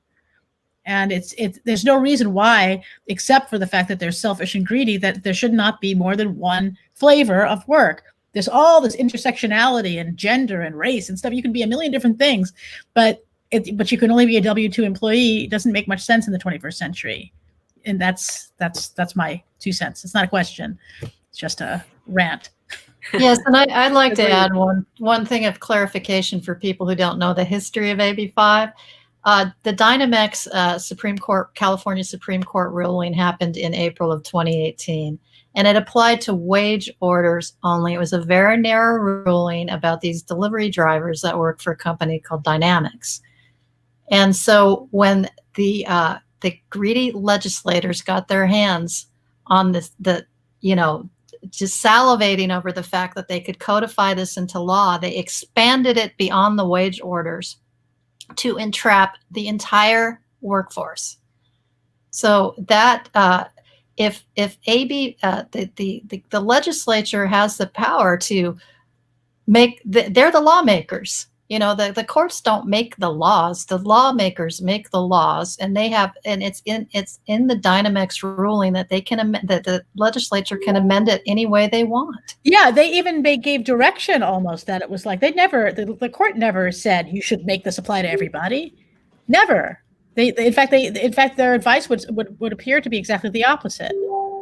That's right. And so when people say, "Oh, unintended consequences," and you read this kind of malarkey, if I can use that word, with reporters that don't understand the details. But these were not unintended consequences on the rest of the independent workforce. The whole purpose of AB5 is to control the entire workforce, and it's not just about low wage workers either. And I know that to people who are new to this conversation, what Karen just said sounds like some nutty tinfoil hat conspiracy theory. That's how I felt when I first heard it. I said, well, they couldn't possibly mean that. It must be an accident, right? Why would they do this? I remember going on KUSI at Christmas last year saying pretty much the exact same thing. Oh, well, I know they were trying to do a good thing, but, there's all of these things that happen. And our experience has shown us, and the reactions of the people involved have shown us that this was the whole idea. This was the whole point, was to make our work illegal. And you don't have to believe me, but I didn't want to believe it myself. And yeah, but that's what we're fighting here. So anything that takes some of the stuffing out of it, and I don't care. I mean, I have people right now on Twitter while you guys are talking. I'm fighting on Twitter. People right now on Twitter saying, you only care about the billionaire companies. I said, I don't give a rat's ass about the billionaire companies. I just want us to be able to work as we want, for everyone to be able to work as they want. If billionaires make more money, fine. What do I care? You know, so it's they're trying to pit us again, divide us and pit us against us before the big bad companies. It's like, just because it's good for them doesn't mean it's bad for us.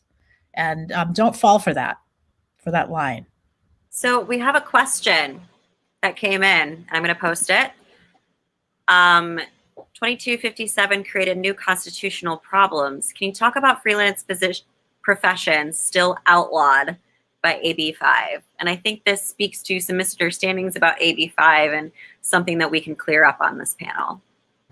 Well, I can speak to that. There's still hundreds of categories of professions that are left out of the cold from AB 2257, and it is definitely a distraction. I mean, Lorena Gonzalez actually tweeted the other day that AB 2257 finds the sweet spot for all freelancers, and nothing could be further from the truth. It exempted a handful of professions only, and those were the ones that were the loudest, and some of them were ones that should never have been caught up in the language in the first place, like real estate appraisers, for example. You know, and the problem with AB 2257 is that there are it comes with caveats, fine print, hoops, brick walls, and all sorts of poison pills that even if your profession is named within one that is named as a profession that can take advantage of, say, the referral agency carve out or the business to business carve out, you have to jump through 11 to 12 hoops to even be able to take advantage of that. And it's not a get out of jail card free, even if you are able to take advantage of it, because you're still held to the Borello factors of 11 Wayne factors. So there's as Lisa mentioned with the journalists' lawsuit is still continuing. The American Society of Journalists and Authors are continuing their lawsuit because they still have restrictions on their content. And as Lisa mentioned, there's these little caveats saying that the independent contractor cannot replace an employee doing the same amount of work at the same volume. That does not give an employment law attorney the ability to give his or her client the green light to say it's okay to have a contracting relationship with a writer. Right, because they have to sit there and decide, like, oh my God, are they getting close to what someone else might be doing? You know, it's like, why bother? Especially now that we're all remote. I mean, when you could argue that when people went and sat in an office locally, that might help. But the fact is, everyone has to be remote now. It doesn't matter where you live. So Californians are at such a disadvantage. So many people lost their writing gigs because of AB5, and people in Florida and other places got all those gigs. So, I mean, if the PRO Act passes, we're all screwed. But for right now, we're basically all the work that would normally have been done by California people is being done in other places. And one thing that Kim said before I wanted to speak to, and that is the fact that a lot of times you're not just working for a client. A lot of times, like with the event planning business, but also in my world, in the kind of consulting world, you come together for a project. Somebody's sort of like the head, like in charge of a project, and it was like, oh, I need this person, I need that person, and you basically kind of bring them in like a little pickup basketball team, like a little pickup band to work on this one thing, and you subcontract to each other. And sometimes I might be working for someone else, and sometimes they might be working for me. But I don't want to be their employee, and they don't want to be my employee. And it's made it really hard for me to offer my services to other consultants who might want to bring me in to do illustrations or facilitation or writing and things like that, because, you know, they don't have to hire from someone from California, and they may think I'm unique and wonderful, but it's like, it's not worth it. The only way I can get around it is if they have me go direct to their client, instead of them being the point of contact, is have their client pay me directly, which doesn't look professional. It ruins their image. So it's just not workable. It doesn't make any sense. It's still a dumpster fire, and everybody can just ignore these cheerleading headlines that AB 2257 fixed things for freelancers. It did give legitimate relief to some. There are a segment of musicians and the recording arts professionals that did get legitimate relief. They, like I said, she did finally exempt real estate appraisers, but they shouldn't have been caught up in the language in the first place again, and there's it with AB5 and now AB 2257, there's always something rotten in the state of Denmark, and you can always defer to the innate, if I can use the word, fuckery of AB5 to screw you over somehow or other. And the main thing is as we mentioned in the beginning of this panel discussion, is that freelancers in California are radioactive. They don't want to, even people that were exempt, like graphic designers were exempt right from the top of AB5 back in the beginning. We have examples of people in my group that lost gigs because their clients didn't want to touch them anyways. That's right. It's too much of a landmine. Just issuing a 1099 is enough to even possibly get audited. Even Right. if you're so the onus is on the business to make sure that the contracting relationship complies with this new law. Businesses, some of them don't have the time or the money to hire attorneys to try to figure it out. And even the attorneys can't make heads or tails of some of these sections of this law. And nowadays it's even easier to just go out of state because everything, a lot of stuff is going remote. So that's one more complicating factor. Yeah.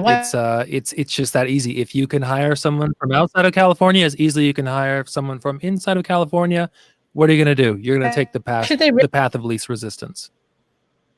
Not only that, you could hire somebody from outside the country. I mean, I'll be honest. I need some help with my website. I need some help with some other things that I'm looking to hire somebody in Canada, in Pakistan, in the Ukraine, whatever, so I won't have to deal with this. And I'd rather hire US, but Yeah, risk averse businesses are not going to want to get involved with independent contractors, especially if they have very conservative attorneys telling them, stay away from this for now. And the franchising industry is the next shoe to drop. I'm telling you, 7-Eleven has decided they're not going to bring any new franchises into California because of AB5 right now.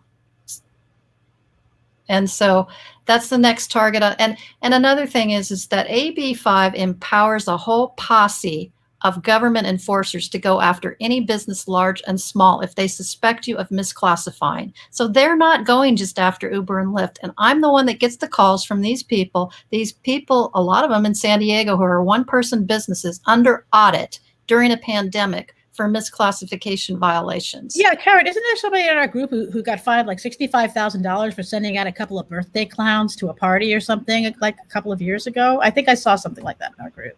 Well, there are some horror stories with these audits, and that's what people have to realize, that AB5, the target of AB5 isn't really the independent contractor at all. It's the business community. And the business community, how are businesses going to come up from the ashes of the COVID crisis and the devastation that's taken place if AB5 restricts innovation, flexibility, creativity, and all the rest? How are we going to come out of this crisis? It's just another stranglehold on businesses. And we're not talking about Uber and Lyft. We're talking about mom and pops, one-person businesses, small businesses with 5 people or less, five. You know what I mean? And Lorena Gonzalez thinks that they should just W-2 every single person that they hire for an hour. Right. I think that shows how out of touch how Gonzalez is. They've clearly, the people who made these laws have never been a freelancer, independent contractor, or entrepreneur. Kim. Yeah, just I don't know how many people may be aware of this, but when the whole pandemic situation kind of took over, as far as eliminating a lot of work for people, the EDD was out there literally on Twitter saying, like telling people to go ahead and file their unemployment claims as soon as that CARES Act passed, where independent contractors were going to get some help and relief, very justifiably so, because, you know, our business was literally shut down. It's like, you know, us operating as a live musician, providing live music for events, it's like we're essentially, we were ordered not to be able to work anymore. So thank goodness there was some relief passed there. But the thing is, the EDD used that as a tool to, I believe, like feed themselves the misclassification reports that would come in from people filing for their unemployment, so that they could then have the information to go after companies. It was a sting operation. Yeah. Plain and simple. It was a sting operation. It was entrapment. It was basically, we only have $20 million to go after these people. Let's make the independent contractors basically rat out their clients, and so we can make that money. And we have plenty of examples in the group of business owners who've been audited by the EDD for alleged misclassification violations, because somebody that was an independent contractor with them a year or two ago accidentally filed for unemployment insurance and marked them accidentally as an employer. Yeah, and because so the EDD automatically goes after them. And even if they had a form that says, who did you work for? And of course, because of this never would have happened except for COVID. I mean, these freelancers would never have filed for this thing except for COVID, and everybody was desperate. And even Lorena and all these other people were like, sure, come on in, file for unemployment, you know. And it was like the witch and Hansel and Gretel, you know. I mean, like, just like, come on into my house and basically get trapped into the situation, knowing that people were desperate, knowing that they were broke. It's so immoral. I mean, it's just, I can't even believe that these people, I don't know how they look at themselves in the mirror. I really don't. And another misconception is that having an LLC will allow you to be an independent contractor and comply with AB5. That is not true. We found that early on, back in January, and Lorena Gonzalez was peddling that myth, and of course it was false. It's just it's patently false on its face. Just a way to steal $800 from everybody who went ahead and filed. I will say I was encouraged by a lawyer to establish my LLC out of state for this reason, to make me more appealing to recruiters. And also, as far as the Uber thing goes, they, like, at the beginning of the pandemic as a driver, they were definitely targeting us to out Uber that we'd been misclassified as independent contractors. And I just waited for the website to get updated to apply. And, you know, somebody commented earlier that I wanted to bring up, that a lot of people say that Uber drivers, like, you know, are exploited, you know, and it's like exploitation is something that's put onto you, that you had no choice, that you were forced into that situation. It's saying as if we're forced to drive, you know, that we're forced to do this, when in reality, it's something we choose for very specific reasons. And the press just really loves to victimize, and the politicians especially love to victimize Uber drivers and rideshare drivers, so that people can feel good about voting against the company. Yeah.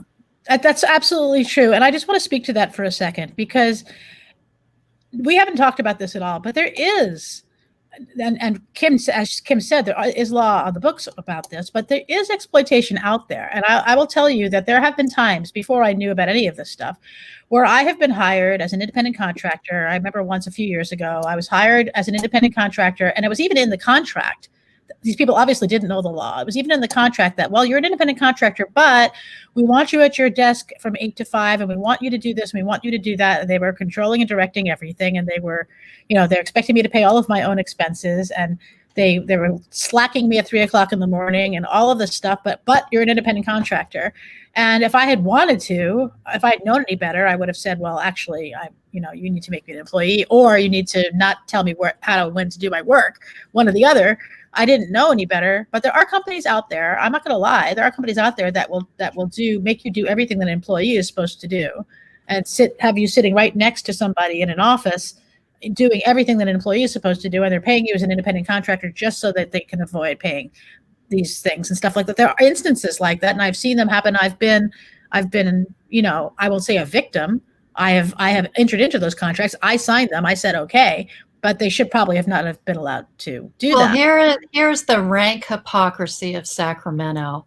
Newspaper delivery carriers really, actually, I've been told don't comply with Borrello, much less AB5. But the Democrat-led bill, AB 323, which passed in September, exempts newspaper carriers for another year so they can get their ducks in a row to comply with AB5. And the reasoning behind it was because, you know, newspapers are suffering, and I'm all for, and they would go out of business during the pandemic if they were made to convert their delivery people into W-2s. And yet the Democrats, it passed almost unanimously, and Lorena Gonzalez was on the assembly floor crying and screaming at her colleagues for doing this to her and undermining it. And well, so there you have it.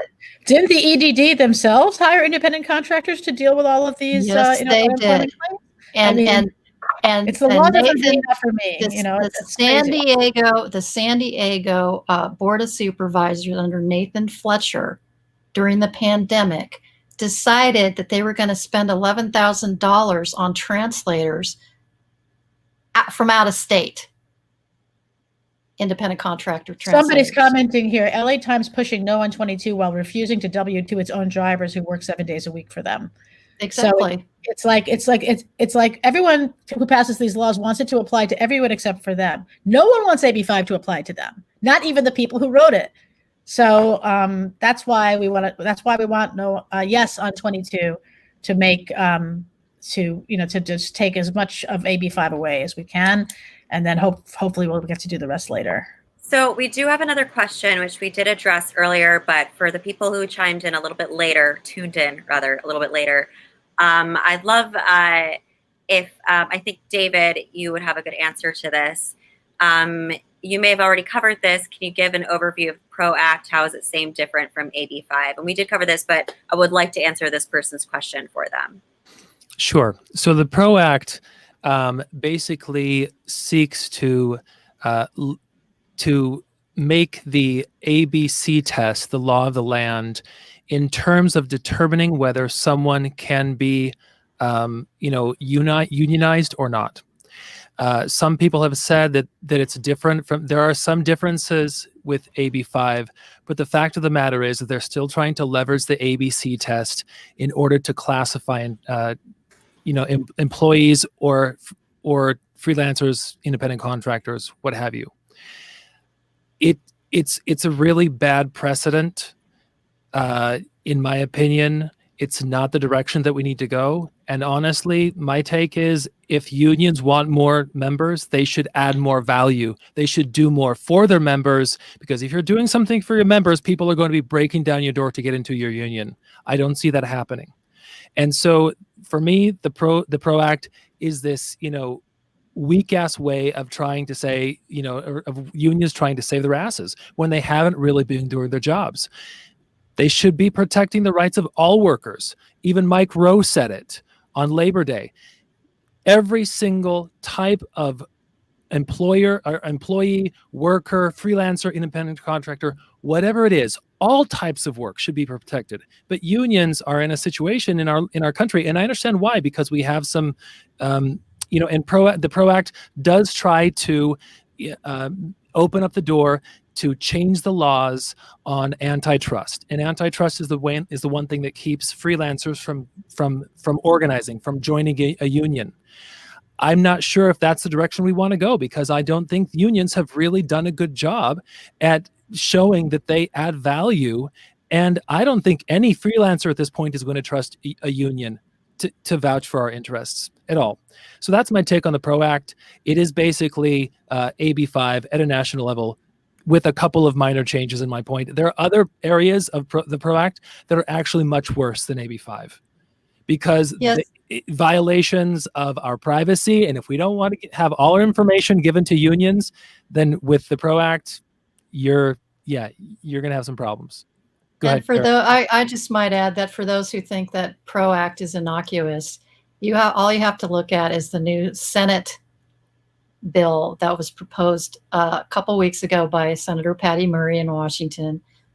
It's deceptively called the Worker Flexibility and Small Business Protection Act. And it is AB5 on steroids. And it's even worse than the PRO Act. And so they're trying to flank it nationally with the PRO Act and now this new one on the Senate side to federalize the ABC test across the board. So people need to be very, very vigilant about the what's trending with these labor laws.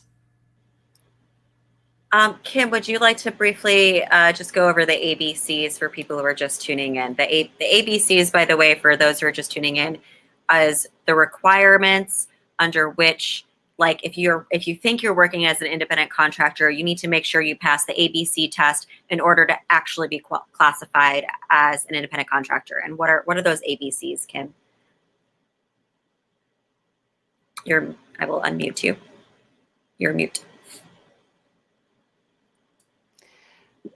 Yeah, so for anyone who's not aware by now what that ABC test actually entails, this is actually just directly from the EDD website that says what these, and this is the California EDD website that tells you what it is. So A is the person is free from the control and direction of the hiring entity in connection with the performance of the work, both under the contract for the performance of the work and in fact. B, the person performs the work that is outside the usual course of the hiring entity's business.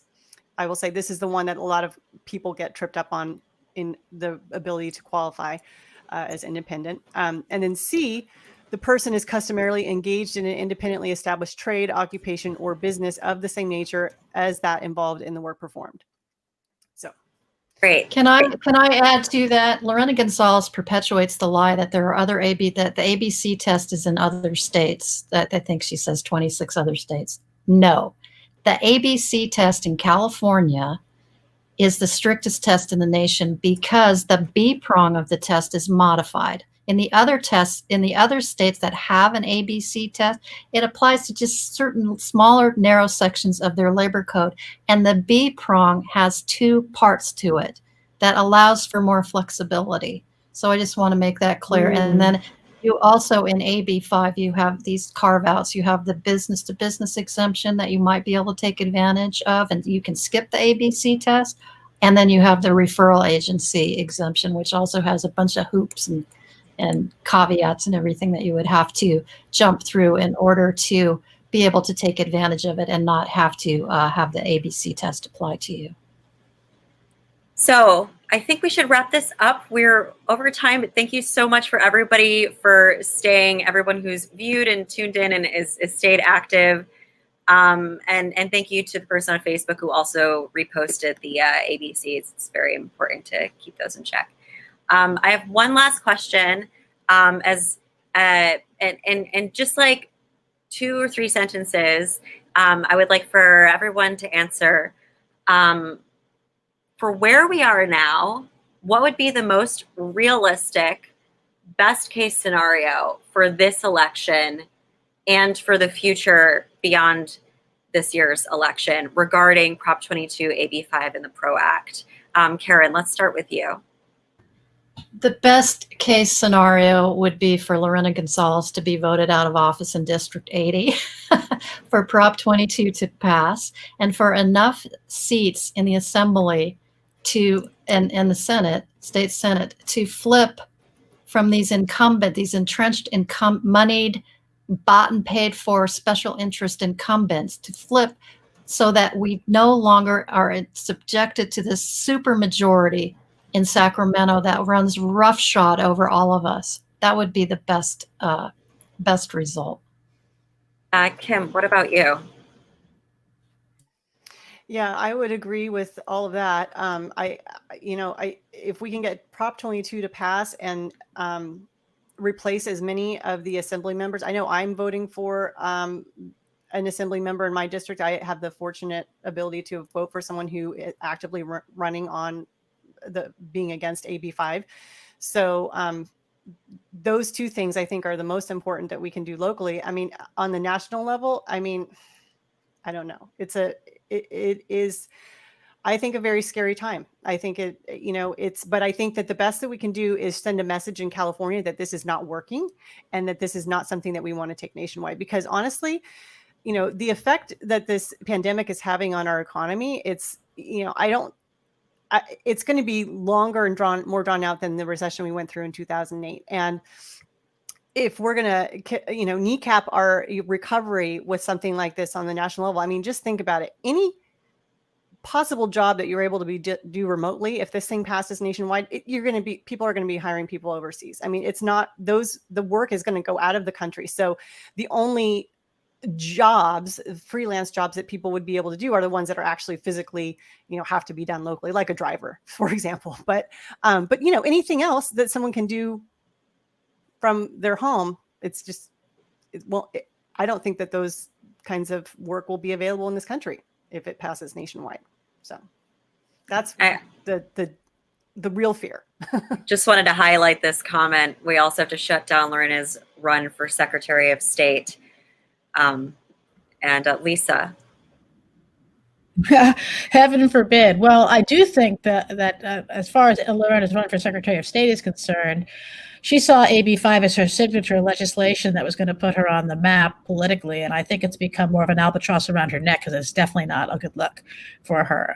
But as far as what the best case scenario would be, I wish I could believe that they would hope that she would be voted out. If anybody here that lives in the District 80, please do not vote for her. Please tell everyone you know not to vote for her. Her opponent, John Vogel, is a very nice guy, but doesn't run a very good campaign.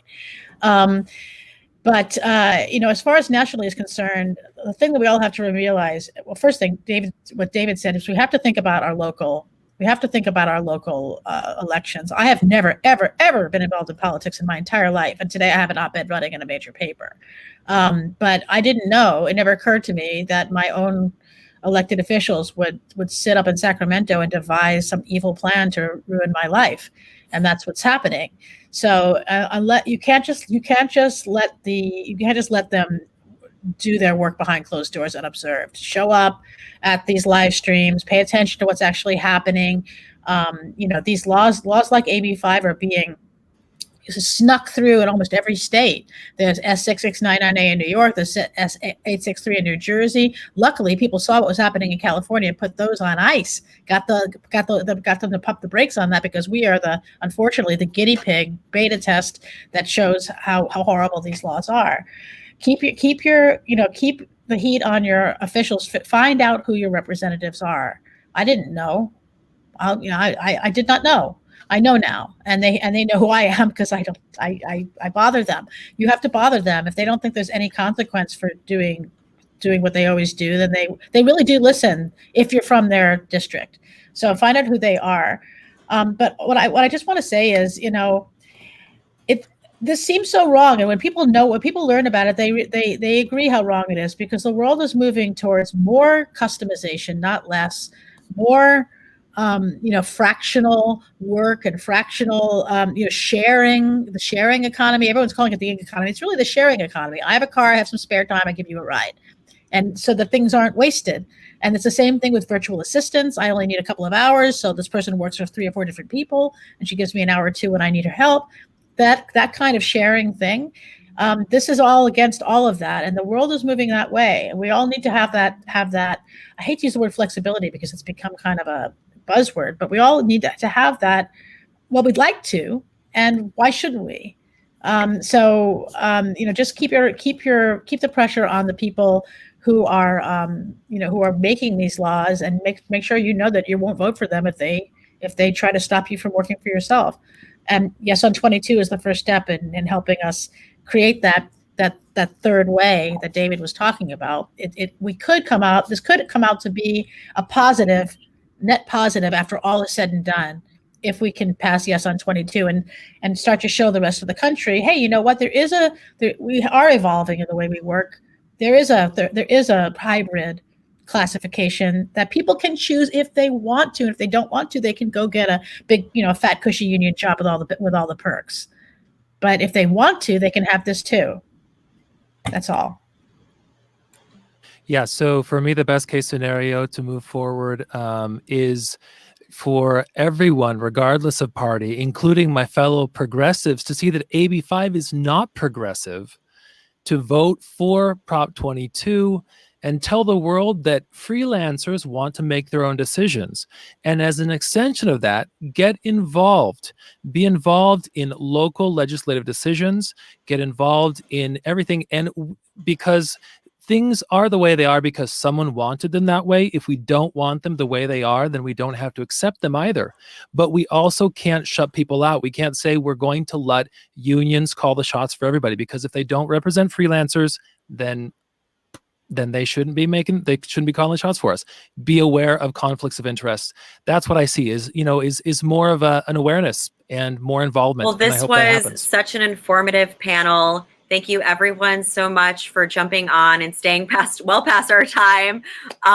We had such an active comments section.